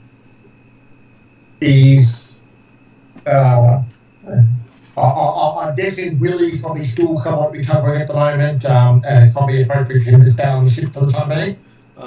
He may just be helping you carry stuff, but he won't be going up front. Yeah. You're not sure the ship will stay? Okay, yeah, understandable. Think of this island as Jurassic Park, and the mysteries of people dying in its vicinity are well spread. Oh yeah, no, I've got to certainly quite happily accepted that the captain didn't want to hang around. So, well, assuming we can't see any actual danger or problems, I guess we will make the ship close to shore or jump in a launch and take it to shore. She recommends taking a launch at first flight and not spending your first night on the island just reaching the shore. Okay, yeah, because we're coming toward the end of the day. Yep. And the team's happy to hang around offshore for overnight. That's fine by me. She'll have all her sailors on watch until you leave. I suspect that sailors weren't planning on sleeping anyway, so.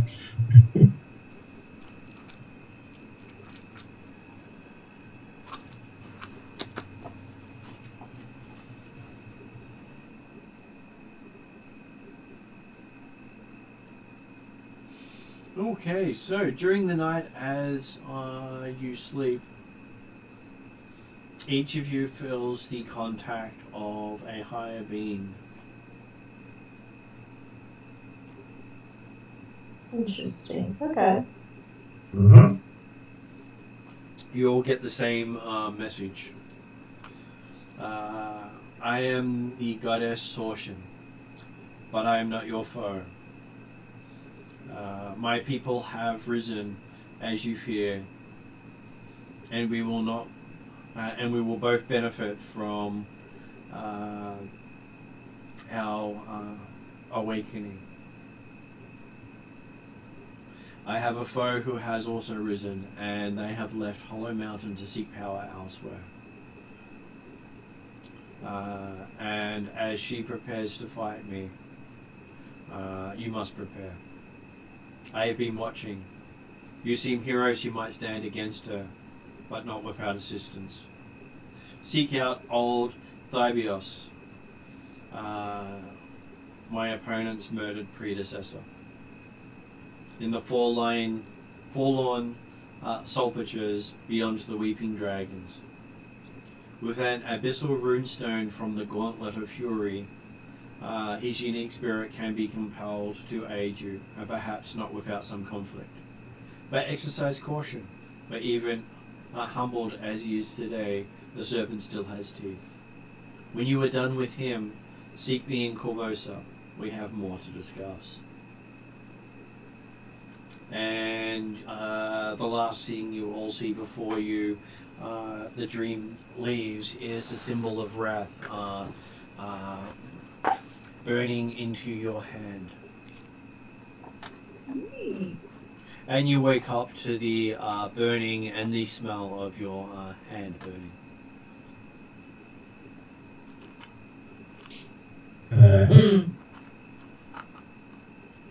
So I guess I'll wake up, try to address it, and that's pretty important. Look around, see We all get woken up at the same time by the burning out, like I said, we all enjoy at the same time. You all have the palm of your left hand now has the angry burn of wrath in the hand. So much so that you can still see the flesh sizzling around it. And what I think that the baby doesn't need his left arm after all. Now it marked by greed with the shard, and now that.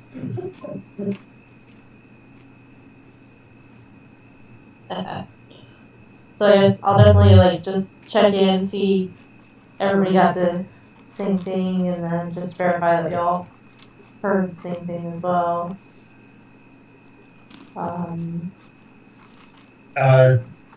Do any of us recognize the name Goddess Sorsen from our previous investigations of the ruins of Wrath? You had her named as the Goddess of Wrath. Okay. I have in my head those different names for the images of the lady we'd seen holding the Ransur and things like the statues of the Ransur and stuff like that. Each of them had names, and this was the name of the Goddess of Wrath. Also Okay. known as the Runelord of Wrath. Alright. He's also known as the Runelord of Wrath.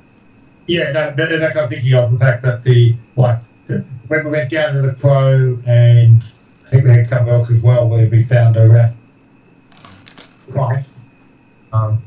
There was a big statue of the Runelord of Wrath with a Rantura. But yeah, I was thinking a different name in my head, but I can't think what the name was, so I probably just remembering incorrectly. It's all good.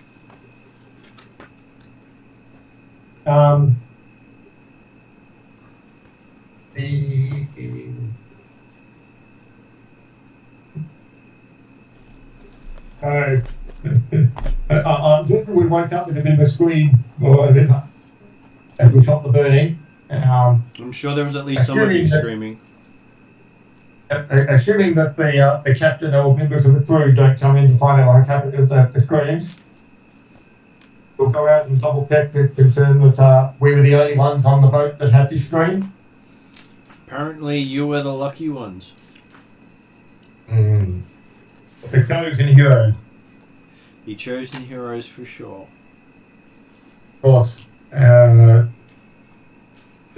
Exactly whether or not we want to be the heroes of Thorson and or whether we do want to be getting in the middle of their battle.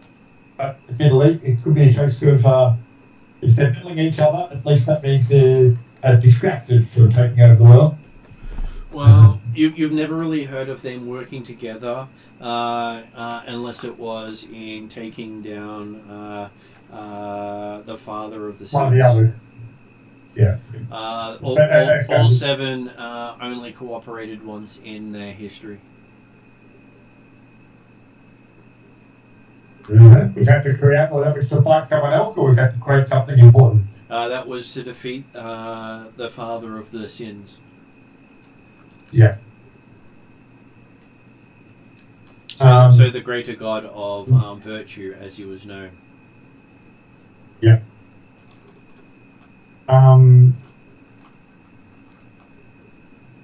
That's something I didn't know you gave it. Yeah. I think so.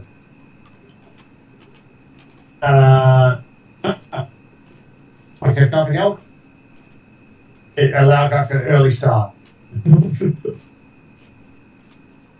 I say, is this our new alarm that we're just gonna keep having these dreams for the different sins now that we don't have Deuce's pocket god waking us up every morning? Yeah.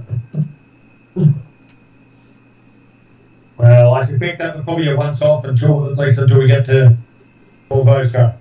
Yeah. It's disconcerting for Cordo is the idea of, hang on, it means that she's not only got influence or her awareness is not waking up only here in a Hollow Mountain base, but right across Varisia.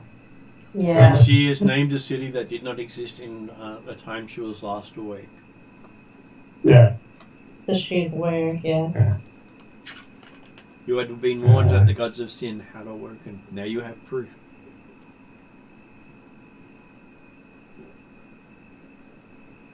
And that they're influencing in, well, at least Thorson is influencing across Varisia. Well, the sad point is most of Varisia is part of her old domain. Absolutely, no, like I'm happy, or it makes sense that she's not bad actress, but the concerning thing is that it's not like she's just woken up only at Hollow Mountain or in the Crow or anywhere like that. It certainly has influence everywhere. And yes, while we don't necessarily want to get caught in the middle between the Sin Lords, the Runelords, ultimately, when they do start fighting each other, well, the world may be not big enough for all of them. Okay, so You So, make the captain have confirmed that from their perspective, they had a quiet night. They're obviously all up and disconcerting, but there wasn't any strange sounds or visions or lights or anything like that coming from the island. not from the island, they say, and by the time you get to deck, they've already lowered the skiff for you. You didn't even have to let them know you were coming, but then you're not sure if they were going to wait till you awoke before they tossed you out onto the skiff. No, in fact, actually, they're probably used to these strange screams coming from the cabin with the party, considering the fact that they would have heard the Prophet God's alarms on the trip from Devil's Elbow down to make the mark. So. Doesn't mean it's not disturbing. No, that's not. No, but it does mean, yes, the random screams coming from the cabin, really normal. And that kind of you will get out come up, you see, so they put it on into lower. Yeah, just like another day, it's like, oh, there they go again. Get into some nonsense again. Which is why they're glad that after today they expect to get their first decent night's sleep. Hopefully a long way away from Rivenrake Island. And before you even fully get onto the launch, you can see the ship starting to move away. So they're happy to give us the launch. They're not getting someone over to right back again. As far as they're concerned, until you row off the island, they will assume the launch was lost with you. Right. They said they will be. They will make it back here in a month's time. Yep. And if you are not here at that point, they will then leave it for someone else to grab you. Well, we will be waiting for you when you get here.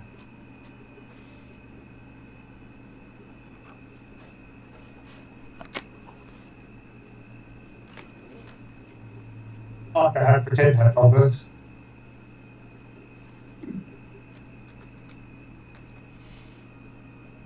Okay, so it is the first day of the 6th month. Yeah, a very auspicious time to arrive on the island. First of the month. What can go wrong there?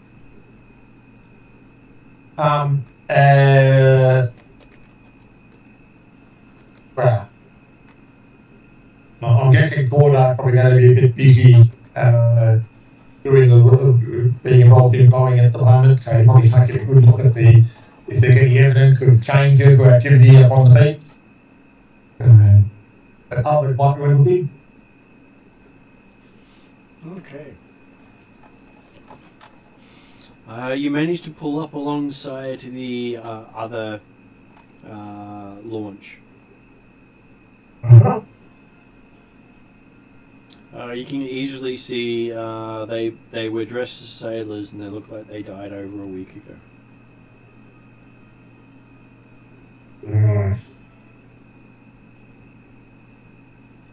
Presumably that means that they had if they were from the Lord Ungrazer or Frigiala, they obviously made good time. They may have made better time than your captain could have. Yeah, exactly. They made good use of the storm winds and storms and managed to get ahead of them. So, is there any indication as to whether or not they're Riddleport or Leon Kitten's people? They build it. They are wearing the crest of the Lordum Racers. So you believe that they were crew on the first ship to set out. So they made maybe 2 days on you coming straight here. Yeah. So it looked at so it would appear to be party rather than little kings. Didn't get most of that. I would say if they came all on Razor, Razors, that was the one from Riddleport, wasn't it? It was the one that the passengers were from Riddleport, but the ship was that's not. right. Yeah. They have a look of Magnamarian sailors. Mm-hmm. So obviously the and so looking at the way they've fallen and or way about, does it look like they were? Can we get indications whether they got hit as they arrived or were they trying to leave? You think that they were murdered sometime either as they arrived or just before they arrived? And obviously it's been a week or so it's probably going to be hard to tell, but is there any evidence of cracks or things like that that have gone away from it, whether they came from the boat, like the passengers, or things that attacked? Well, someone has hammered in the a peg into the ground to keep the boat anchored. Okay. Like the launch anchored. And we get indications, like you say, it looked like their throats have been cut. Does it look like they've been cut by a sharp weapon or claws or A blade of some kind. right? Give me a medicine check.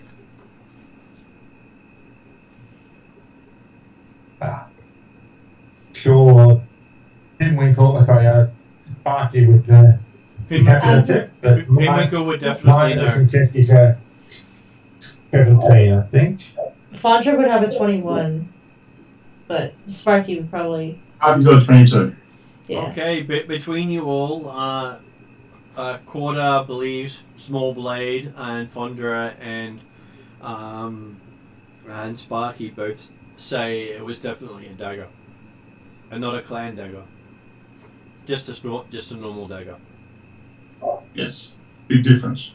But then there could also, is there indications of the fact that they look like they were caught by surprise, like their throats have been slit from behind or something? Like they do look like they were slit from behind before, basically cut before they knew what was happening. Yeah, so a reasonable hypothesis or a potential hypothesis might be the fact that the bunch of pirates from Riddleport that had been the passengers decided just to kill these sailors after they got them to the shore. That way they had their own boat to leave with. Yeah.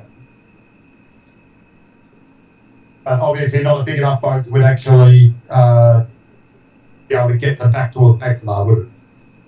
It would not. Not unless they did island hopping the whole way. They could potentially do that. Yeah. And it would probably take them about a month to do so. But it does at least give them an option to get off. Yeah. It does.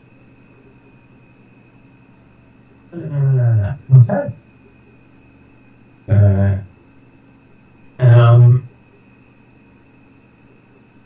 Looking around the rest of the beach, otherwise it's it's all clear. There's no evidence of habitation or anything like that on the beach itself, other than the fire pit that we've got told to put some green smoke from. Well, looking around, there does not appear to be any form of habitation.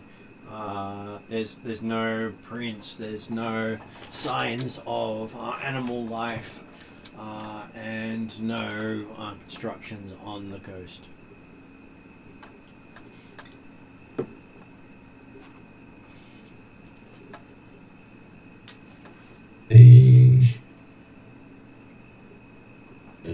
Well, I'm guessing then that it's probably worth making a bit of a base camp nearby. Like, what happens immediately after the beach? Are we going into plains, forest, Lush forest. mountains? Lush forest. hilly forest. Yeah. I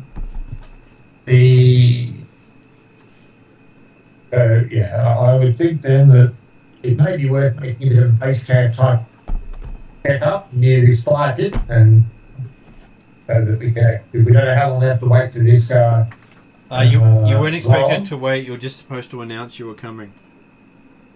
Oh, okay, right. That way, hopefully, he will be looking out for you and not just trying to kill you. Yeah. Okay.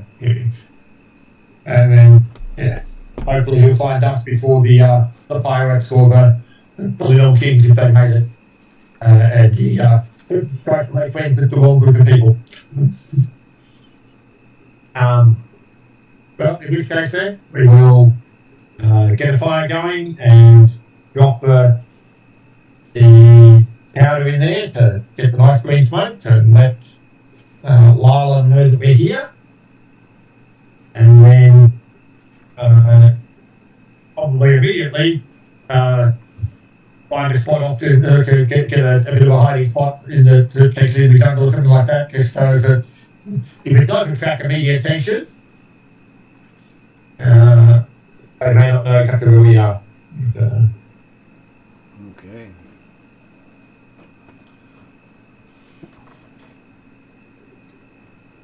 As you start, do you follow the trail or just try to make it in the forest on the coast? I would probably aim to give it like at least half an hour, something like that, just after we light the fire, just to check that there isn't any, it doesn't attract immediate attention that comes to us. But then I don't see any real reason not to follow the trail because it's going to be hard enough as it is. Mm-hmm. Anyone's got any concerns or objections or other thoughts? Not really. How wide's the trail? I believe the trail is 5 foot wide. So single person width.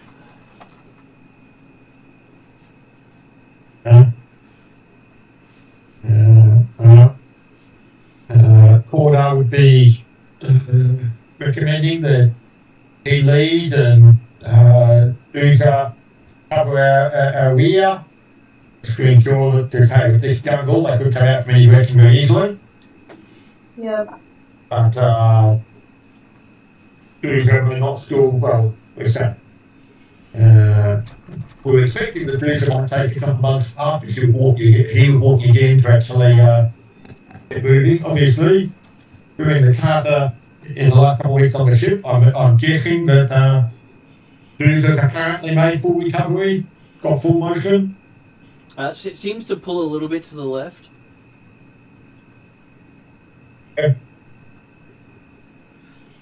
So you do see a flaw in Dooza's stance that attacking the right side is harder for Dooza to defend from.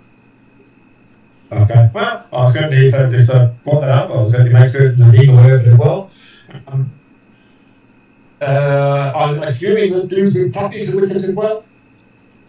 Dooza's puppies are with you, looking the healthiest they ever have. I'm sure I'll let them walk in the forest will be good for them. Do we have an Izzy back? No. I think Izzy dropped off. No, that was the protocol.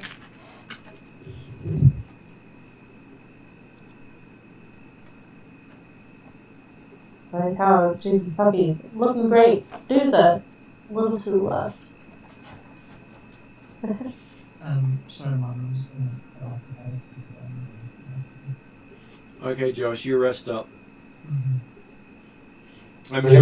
I'm sure Perry will be doing the victory strut along the path. Oh yeah, absolutely. Okay, so waiting about half an hour, you don't get a deluge of any creatures Or even a single creature popping out of the forest towards you. Are we hearing anything in the forest? You Are are we hearing evidence of life? You hear evidence of creatures and life in the forest. Okay, yeah. Well, then I guess we will head down the trail there. Leading. Who's bring up the rear? I don't know what order we want to be in the middle.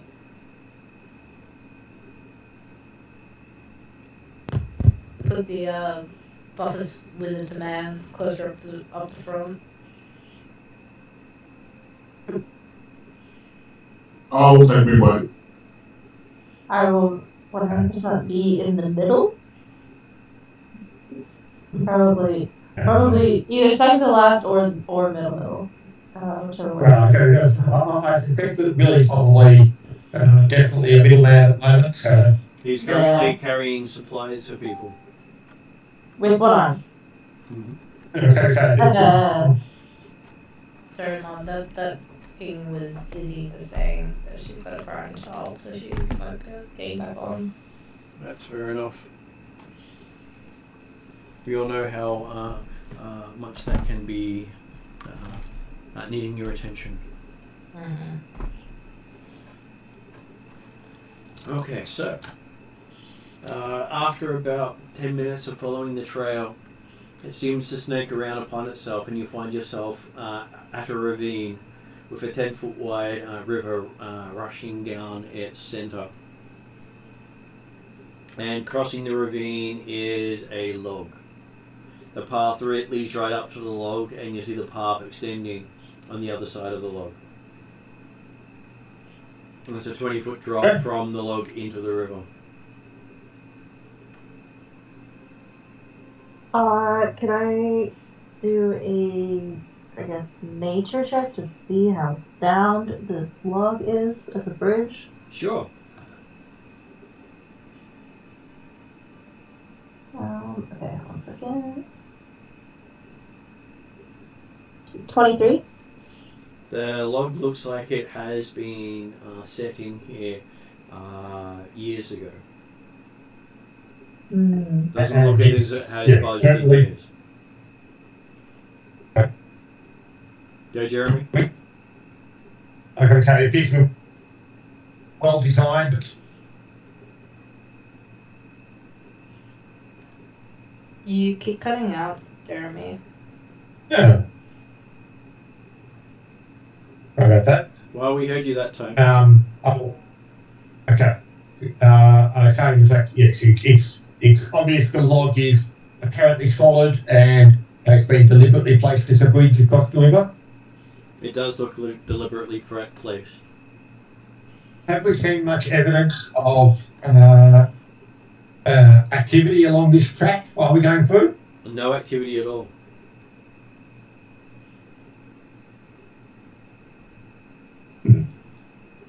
So, yes, then comes the question of who placed the log? And who made the path? The chicken did it. Because it wanted to get to the other side of the ravine. Have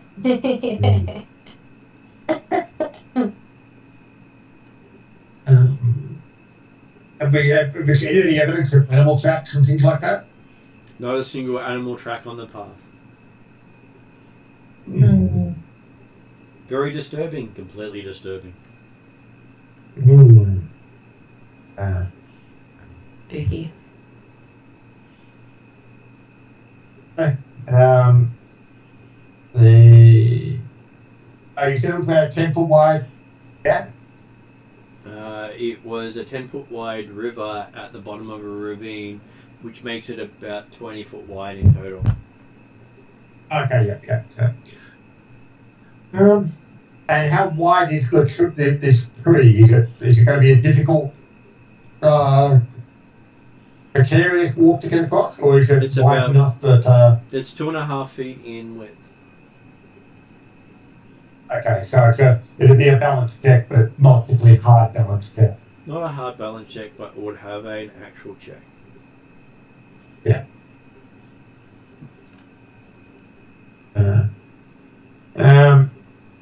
well, as long as we're still not seeing any threat or anything like that kind of stuff, I would suggest going across one at a time. But yeah, so it looks wide enough that we don't. It doesn't feel like we're going to need someone at a rope or anything like that to provide support for people. First one across, you might you might do it for safety. You know someone's bound to fall off, so if you tie a rope around the person heading over first, they can stabilize everyone else. Yeah. Is it and we're going to be tied off with a tree and things like that on each side? What was that going, Em? I was saying I can volunteer to go across first.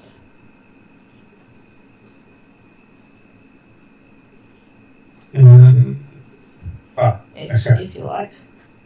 I've got good acrobatics and athletics. I'm also happy to lead across.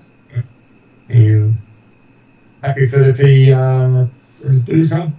Because then I expect the dogs will probably chase quickly after Duzu, and that'll put people on. That'll put. Duzu will probably rig the dogs like over like in like they're like I've got like a kind of harness I use when I climb. Probably rig them up in that and then walk across.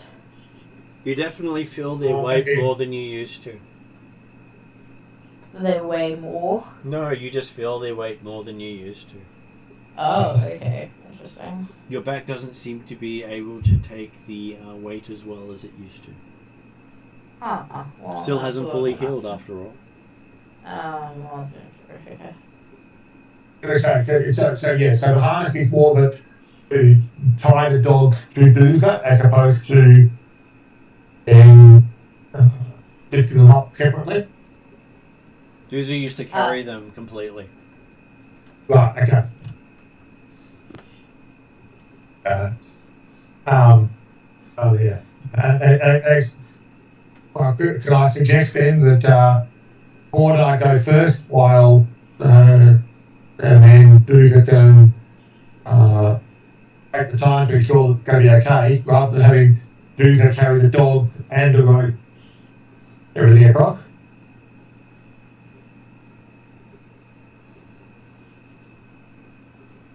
I mean, you can do it. It's just saying that I'm feeling it more because I'm still not fully healed. Not that I can't do it. Is that what I'm getting, Martin? That is correct, but you do groan when you pick up your puppies.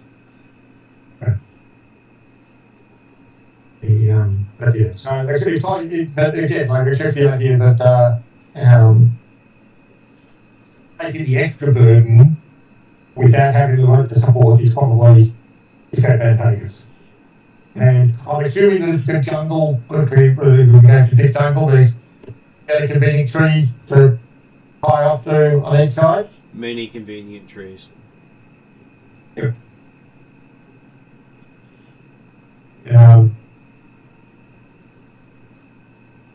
And it also then means that I say, if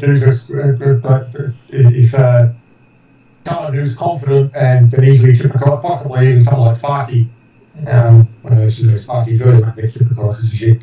They can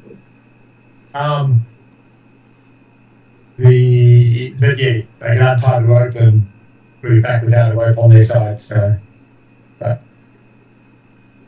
if Duke is happy, we'll rest up a bit longer and before I'll take the rope across.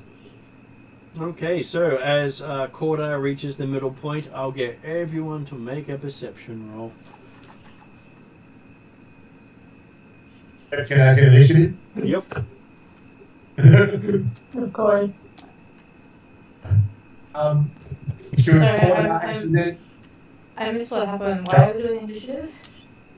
Because as we're starting to cross the bridge, not surprisingly we're being attacked. Yeah, Yeah. that's fully what I was expecting. 22. Could Corda be using acrobatics or athletics for his initiative? Is that what he'll be using to get across the bridge? I believe so. In which case then Corda's on 22. And Which not going to happen again if you back the fall off. Athletics, because I was sort of in the middle of getting ready. Sure, we'll see how you go.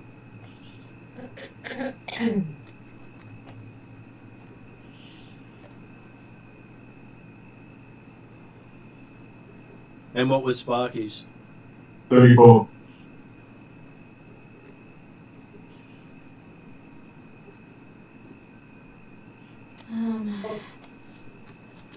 Not my highest roll, but that's fine.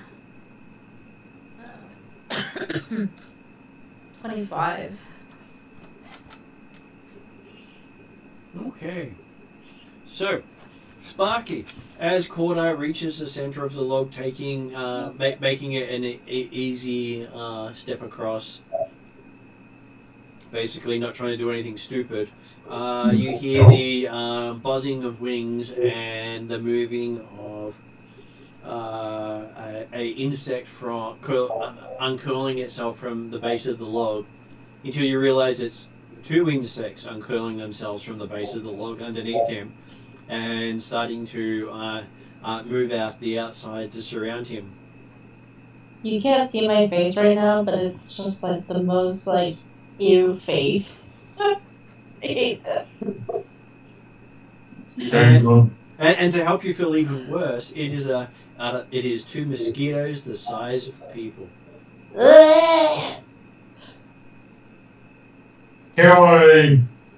Would I have any sort of advantage now if I try to grab attention of these mosquitoes?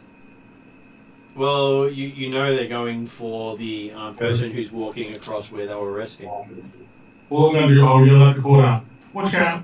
Giant mosquito thingy-jigs. I think that is so wonderfully useful. Yes. I love it. That is one action. What do you do with your? Mosquito fees. What do you do with your next two actions?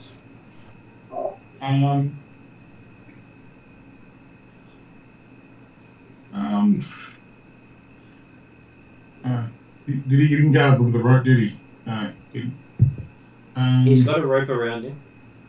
Okay. I thought I got a rope around him, but yeah. My boys could be the idea that what's your missile weapons that you could be using to shoot down the giant mosquito thingies. I'll pull out my crossbow and then shoot one of those things. Okay, you get out your crossbow and realize it's not loaded. Then I go crap. Crossbow. And then I load a thing with my actions done. Because the thing is, no one walks with a loaded crossbow. No, they can't. That's right. Oh, that's one of the actions, unfortunately. So. You get out your crossbow and go, clink, it's loaded. Maybe you shouldn't have called out. Yeah. Okay, Dooza, you are up next. You see Sparky getting ready to act. Has a determined look on her face.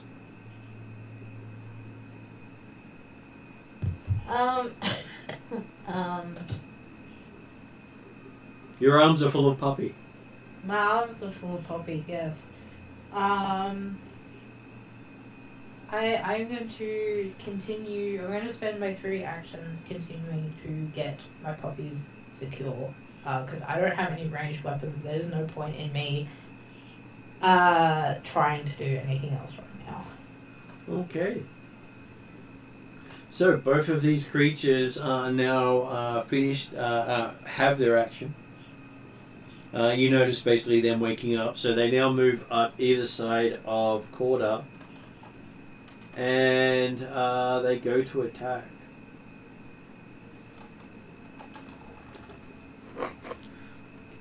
So first one attacks Corda. Hits an armor class 28.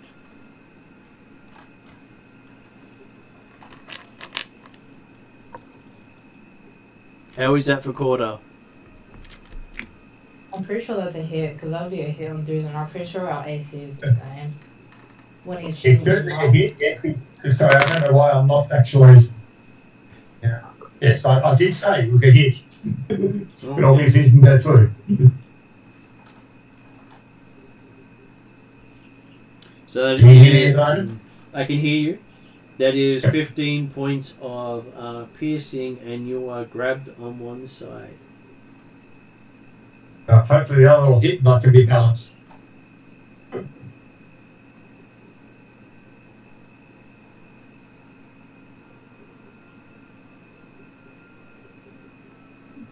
I was gonna say, that doesn't sound very good to do on the log. Okay, so as its final action, it sucks. There's a shock. Slurpee. So it takes another 10 points of life from you. Ow.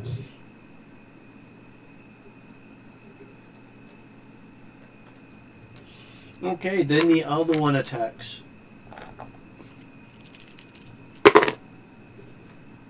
Ouch. So it gets an armor class of 20. 20 misses. Assuming. Yeah, because even if I haven't got dex at the moment, it still misses. And then it tries again. And apparently still misses. Getting exactly the same result. But that's all its actions. Okay, Corda, you're feeling the weight of the unbalancing on top of the beam. Start the round with a acrobatics check. 30. 30. Okay, yes, you are managing to hold yourself in place with this barb stuck in your side and the weight of a person dragging you off one side. Okay. It has more mass. It has as much mass as you have. Yeah. Well, the rope was tied around my waist, wasn't it? It's not like I'm holding on to it. It is tied around your waist. I mentioned that you were tied to it early on to give the others something to help you with. Yeah. And in which case then I will actually draw my sword and try and get this critter off me. Stab the grappling creature? Yeah. Or just try to break free of it? Well, basically, I will try and slash at the creature, and if I hit it hard enough, it hopefully will let go. Okay. What sort of weapon are you using? Is it a light weapon? No, this is my bastard sword, one-handed. Do not believe your bastard sword one-handed can attack a grappling creature. Okay. I believe you need the light condition to be able to do so. I'm just looking it up. Okay.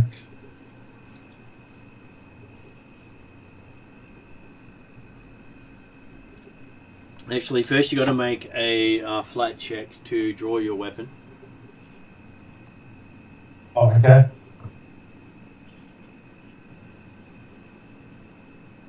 16. You had no problem drawing the weapon. Yeah. And they shall look up grapple.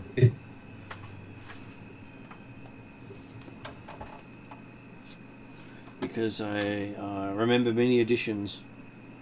And I'm trying not to use the wrong edition. And in most editions, never really seem to work very well. I think Pathfinder is like one of the ones with grappling actually like works pretty well.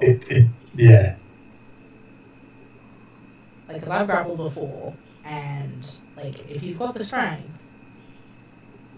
and the skill, you can stay like. Okay, you can use your sword. There is no limit on what you can use. It's no longer a light weapon. That is a older D&D fault, and you can even use a two-handed weapon while grappled. Okay. But you cannot move. You are held in place when you're grappled. Okay, but I can't try and make a dash to the other side of the log. You're just looking at the immobilized to make sure.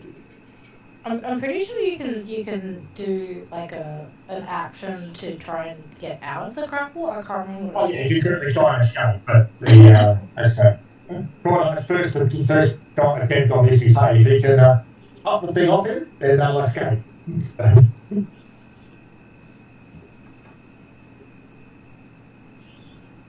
You know, this is definitely not the Sturges you remember from before. Yeah.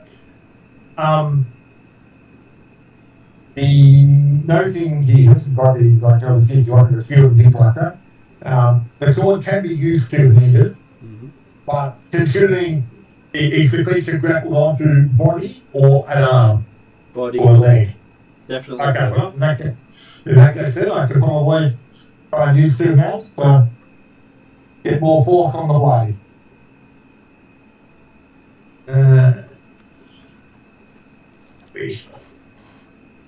19, AC 30. AC 30. So that makes a hit, not a critical hit. Okay. Though technically you also drained one because it has sucked you. Okay. What's the effect of drained one? Status penalty on constitution-based checks and fortitude saves. You lose hit points equal to your level times the drain value. And your maximum hit points are reduced the same. Something to stop as soon as possible then. The 16, 21 magical slashing damage and 2 points of fire damage. Please tell me it has susceptibility. No, it does not. So how much was that damage all up? Total of 23, including the 2 fire. Okay, it still seems to not be bloodied. Well, if I can't move, then I will try and flash it off again then.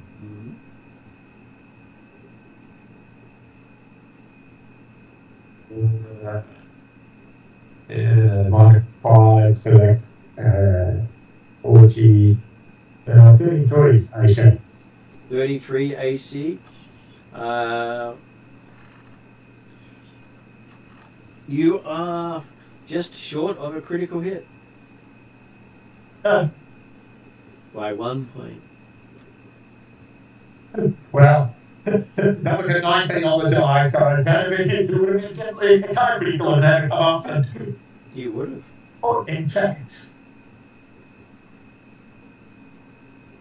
That must be something else. You know, that kind of D&D characters. That's right. I was only thinking, hang on, I've got the expanded quick range. That's the D&D character, not this one. The 15, 20, 23 points total this time, including 3 points of fire.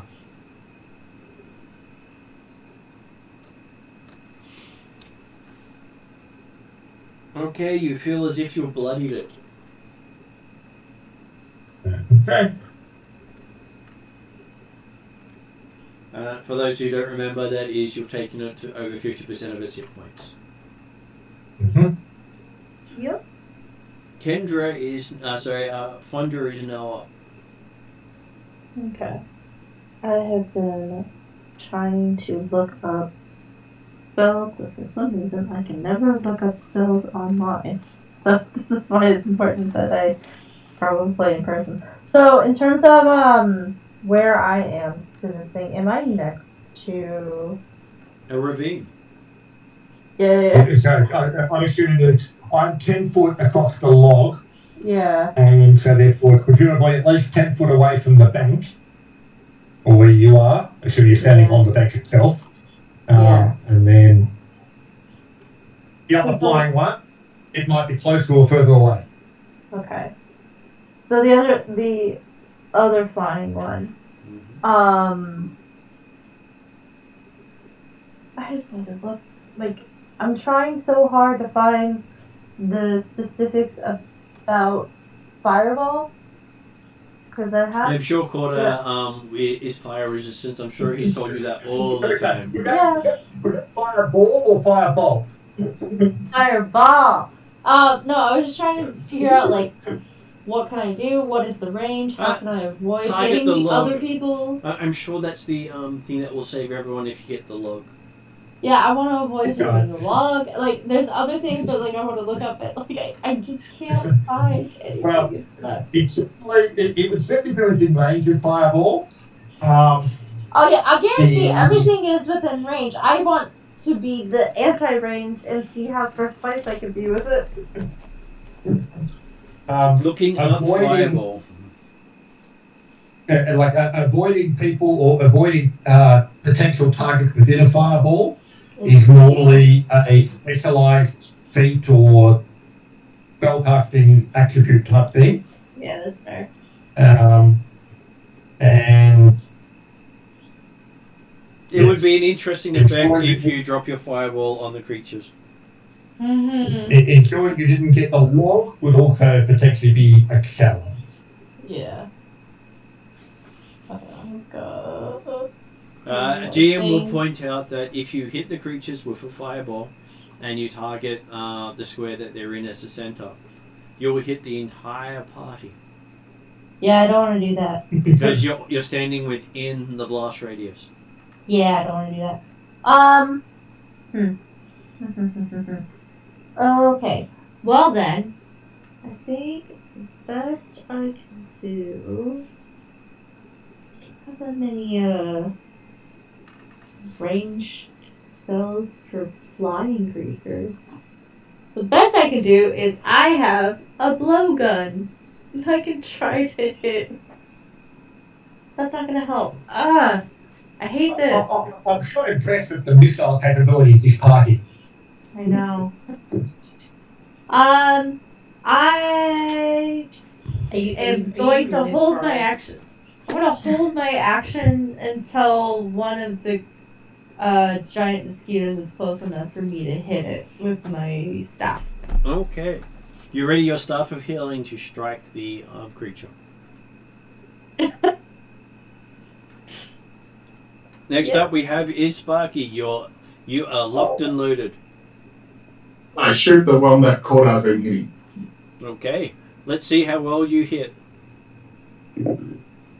Pray to the dice gods. 25? You hit. Dice gods are happy. Yay! Okie dokie. 7 points of Does damage. that have any other modifiers for shooting into a grapple? No modifiers for shooting into a grapple. Good to hear. I believe that grappler and grappled are both immobilized and get a -2 to their AC. Yeah, it was more the idea of whether or not you've got a chance of hitting either member of the grapple or whoever's involved in the grapple with any chance of hitting others. If you got a critical fumble, yes. Without a critical fumble, no. Good to hear. Good. That's 7 points of decent damage. Okay, it is poked with one of your bolts. Okay. Here's a free action. Say, let go of quarter, and then I redo it on the bolt as an action, and then I'll fire again. Okay. That's 21. 21. You see the bolt glance off Cordar's shield. Sorry. I yell that as a reaction. Which he's strapped to his back for, can I let? Didn't like I'm sure, but you do, I guess. Luckily, there was the shield there. Rule curiosity. Mm-hmm. Does quick draw work for like loading bolts like into crossbows? It does not. You need a different feat. Oh, okay. There is a The feat. shield one for, yeah. Yeah. A specialized one. That was my question. Was like, is it the same feat or is there a separate one? There's a specialized one for crossbows. Ah, cool. Yeah, right. You should really take that. And it does work for it's sort of drawing like hand axes for throwing. If someone was throwing axes, it would work for that. I don't quick draw my daggers, just not for my range. That's all. So. Yeah. Like I knew that, and that's why I was curious because I was like, I know I've used quick to draw to throw my axes, but I wasn't sure if you could do that with the crossbow. Okay, so Speaking of quick drawing throwing axes, it's now Deuce's turn. Yeah, but I already have my good, like, actually, that might be a lie. I think I might have one of my 2 motifed axes, but I also don't really want to get rid of those. Is Cordo really worth it? Yeah. I'm trying to remember. I remember I threw one of my hand axes, and I'm pretty sure I got it back, so I still might have the 2. But anyway, Well, technically you've had at least a week or so in a couple different locations who have resupplied lots of things like that. But of course, these got distracted by a contest. yeah, no, well, that, but also they were gift from someone, so I would have gone to retrieve the motifed one that I threw whenever I did that, presumably, because I would not have liked to have lost that, because that was a gift from Shilelu. Oh yeah, no, there's probably no reason why Doomsday shouldn't carry around half a dozen hand axes that she is happy to throw away. Well, He's happy to throw away. I could. I think my bulk when I carry the puppies is like just on the brink, so I don't tend to carry more than just my 2 neck splitter, the 2 hand axe, and a great axe. Because my bulk, I think, is pretty much maxed out when I get puppies or whenever I carry someone at that point.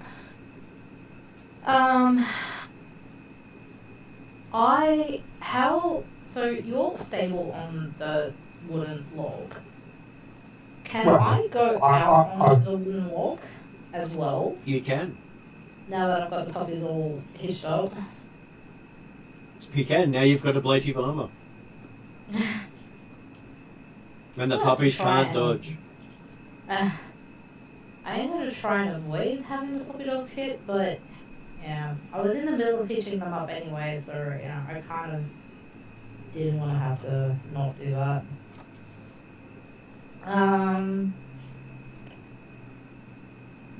Is the closest one the one that Cordo's been attacking, or is it the one that hasn't had any damage? Both of them are fairly close. The closest one is attached to Corda. Alright, well, I'm gonna go for the one that's attached to Corda. So Resurgeance is gonna be move action.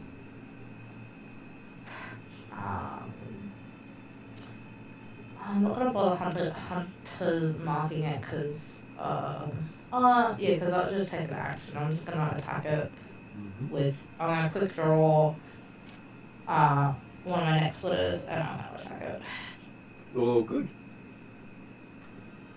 Hey. 34. 34. Sure that becomes a crit. Yay.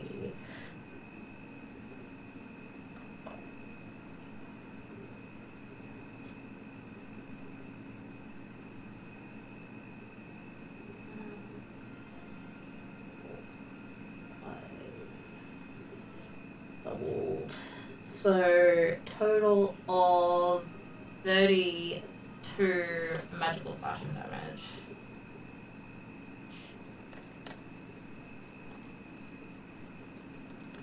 Okay, with a swing of your hand axe, you cleave its head from its body, watching its body fall into the water below. Perfect. I attack the next one.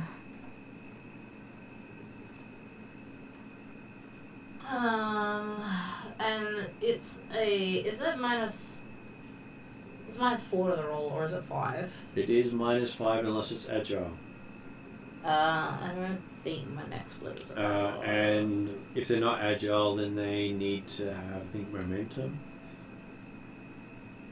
It's got sweep. Sweep is the other one, so that makes it a -4, not -5. Yeah, that's what I thought. Yeah. Though technically means you're attacking with the same weapon as it travels from target to target. Yep. I'll just hand wave the requirement to be adjacent. Yeah, okay. Technically, it's just the idea that if you've attacked a different target this turn using the weapon. Yeah. Not like my 20, my fire effects that need to be adjacent. Okay. 25 to hit. 25 is a hit. 25 is a hit. Not a critical, that's okay. I've also rolled average of 4 on both dice. So that is a total of 13 damage, magical slashing damage. Okay, you have got its attention. Yeah, good. It tries to bite you. Way. Okay, so that is 33 to hit. That is just on a critical. That's the magic number, I think. My AC is 23. Apparently, you killed my friend. Prepare to die. Yeah, apparently. Okay, so that's gonna hurt.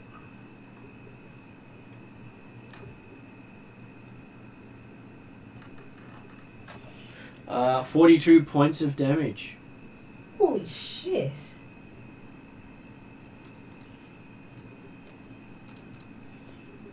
Bloodsucker's got some guts to it. Ow. And then it sucks. 15 points of damage. 42 plus 15. And you become... You become drained 1 and lose 1 hit point per level, so you lose another 5 hit points.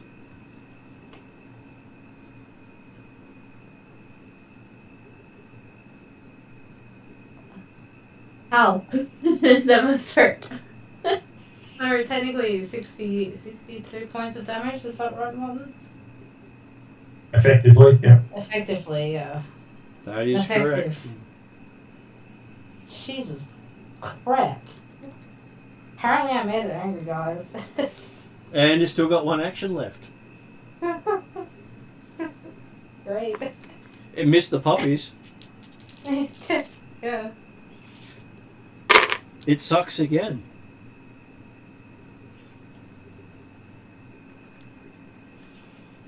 There is another 9 points of drain.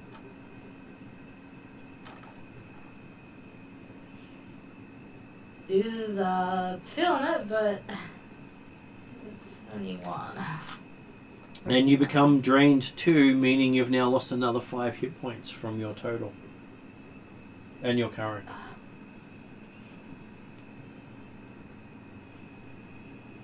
Yep.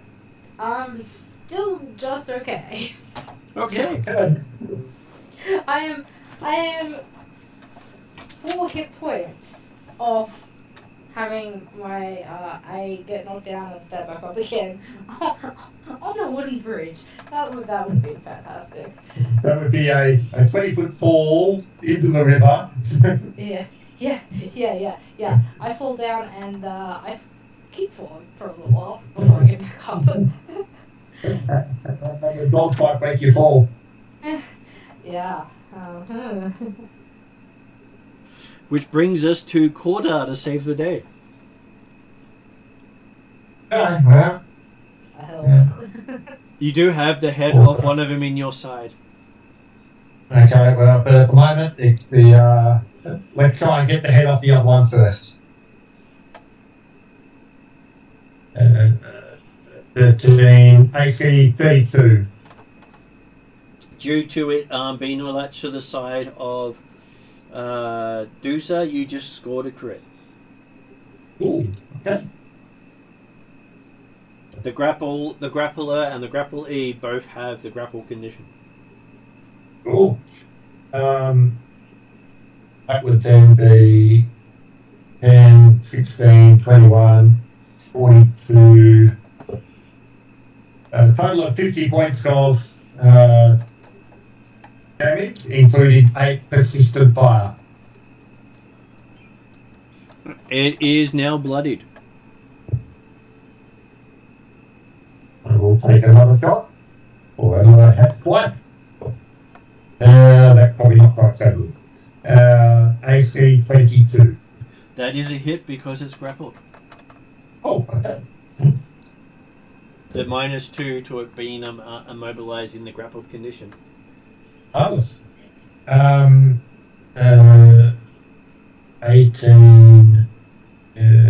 23, and 25 damage.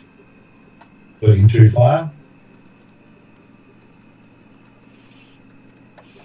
You lop its head clean off, watching the body fall into the river below. Yeah. That would technically 2 actions. No, I won't run. I've got to try and get across the bridge immediately because that might pull the rope at an odd angle and sweep Uza off the bridge. Well, now that you have both successfully defeated the giant mosquitoes, you can make it to the other side of the bridge. And while you're doing so, each of you can give me a fortitude saving throw. Okay. Fortitude saving throw. And this is where that persistent, that drain also has an effect, doesn't it? It does. So, Duza has a -2 to the roll, and Corda has a -1. Yeah. So Corda's on 23. Fondra got 24. Fondra doesn't need to make the check. Oh, okay, just those two, okay. Corda's had a mosquito head stuck in their body. Am I through? Is that right? That is correct. Yeah. 28.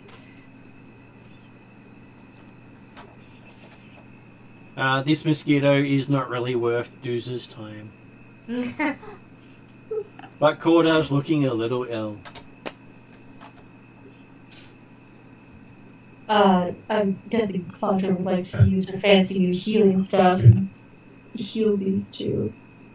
You probably will. Well, certainly the first part will be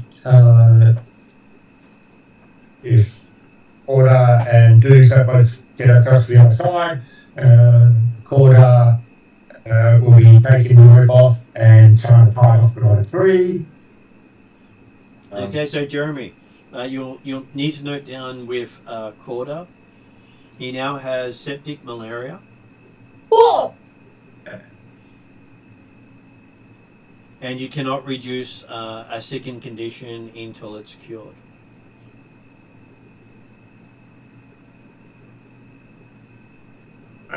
One and septic malaria.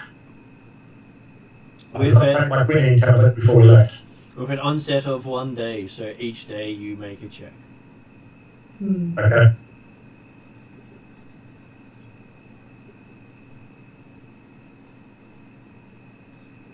Okay, so yes, you make it across to the other side. I will look up the effects of the Staff of Healing. Yes. Because I'm guessing even if I do the heal spell, that doesn't cure his illness, because that's a different thing. That is correct. Yeah. It's also potentially things like your medicine check and stuff like that and do it as it is, potentially.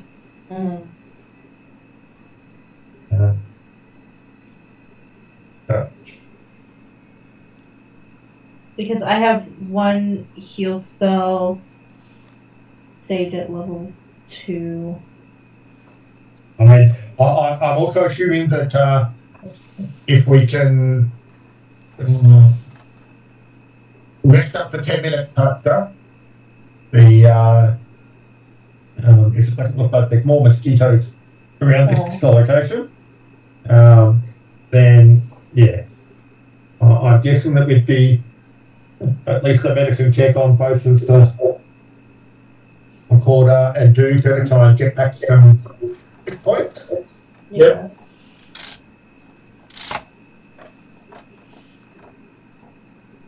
I can help out with that. Maybe. The treat you see for medicine is actually an 8-hour type thing, so that's definitely an overnight process. So. So I've got continuous recovery, so I can do it every 10 minutes for bed rest. Yeah. Oh. Yeah. That's for the Expert wounds. Yeah. Yeah. But the Yeah, so I can do it more often for people if need be. So. Okay, so the Staff of Healing will give Fondra a +1 to any amount of hit points she heals. Plus, it will allow her to cast a level 1 heal. Okay, so it saves an extra level 1 heal, and then I get a +1 to all heal spells that I do. Yeah, I'm just trying to see how many charges the staff has. Okay.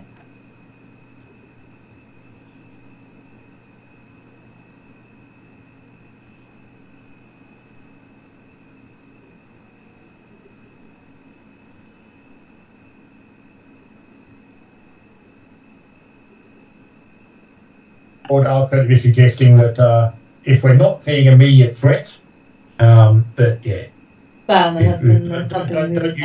don't use the staff now.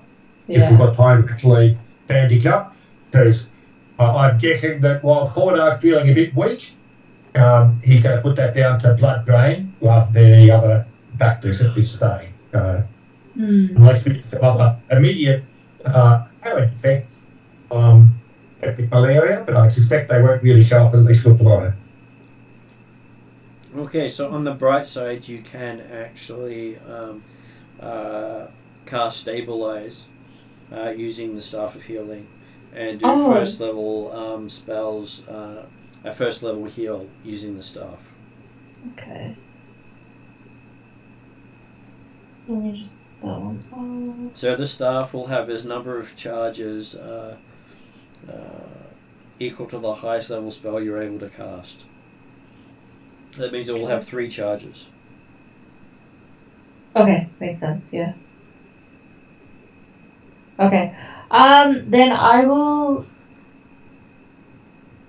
as much as I respect Carter's opinion, Fondra's gonna use one of the charges doing the 3 action concentrate version of heal to heal both Carter and Duza.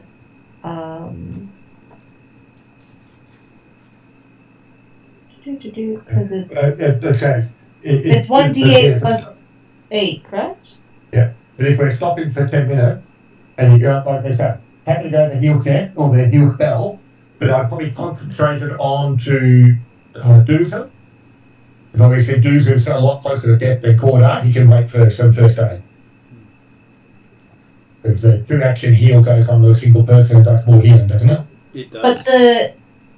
Oh, true. Okay. So then I'll do the 2 action concentrate version on Duza, of which I rolled 8, so that gives Duza 17. If you rolled 8, it would be a 17 points healing. Yep, I got an 8. So it'll be 17 total.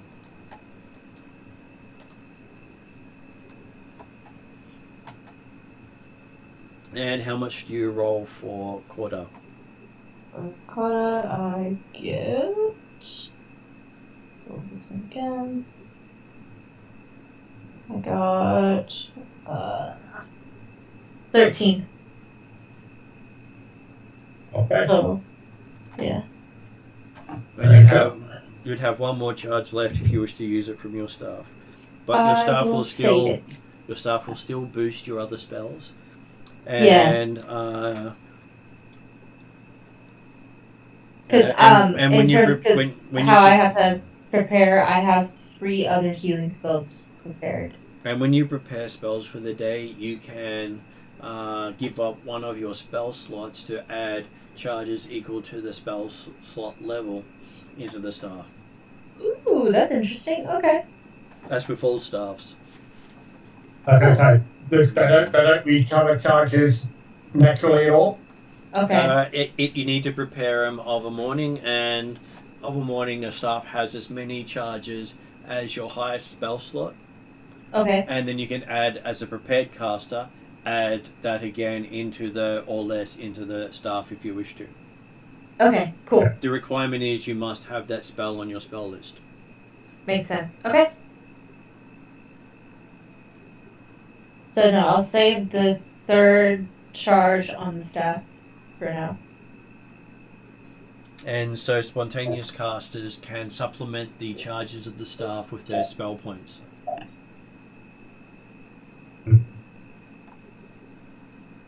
But that uses up those spell slots or the spell points for the day, don't they? It does, yes. But they can use either their own, the staff, or a mix of the two. Yeah.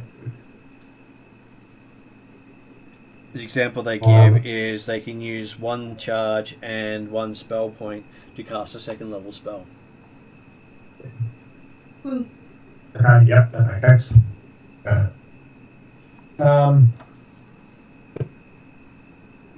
In that case, then, whilst I expect Arky is handing up Doomsday and hoping to pull out the Just to make it a bit better, I'll imagine you pulled the heads out before you cast magical healing. Yes, absolutely. We want to make sure that everything that shouldn't be there is not there. But yeah, so whilst Arky works on Doomsday for 10 minutes, Border will try and patch himself up or bit pieces unless I don't know who the best healers are in the party. I'm expecting Sparky's lunch first. Yeah, I've got a plus 12 to medicine and expert, so which I think is I think I'm pretty high. So. Well, yeah, considering what time of day it is, would you like to say that we'll leave Sparky's healing to the start of next session? I'm happy to do that if that's okay with you. And we will finish it off now with the fact that you've now got two giant mosquito heads as trophies. Sounds good. I'm sure that would make very good plague doctor masks. Oh, absolutely. I could put them as hand daggers. That's what I'm thinking. Oh, yes. They work as very big clubs for Sparky because they're probably most of Sparky's length.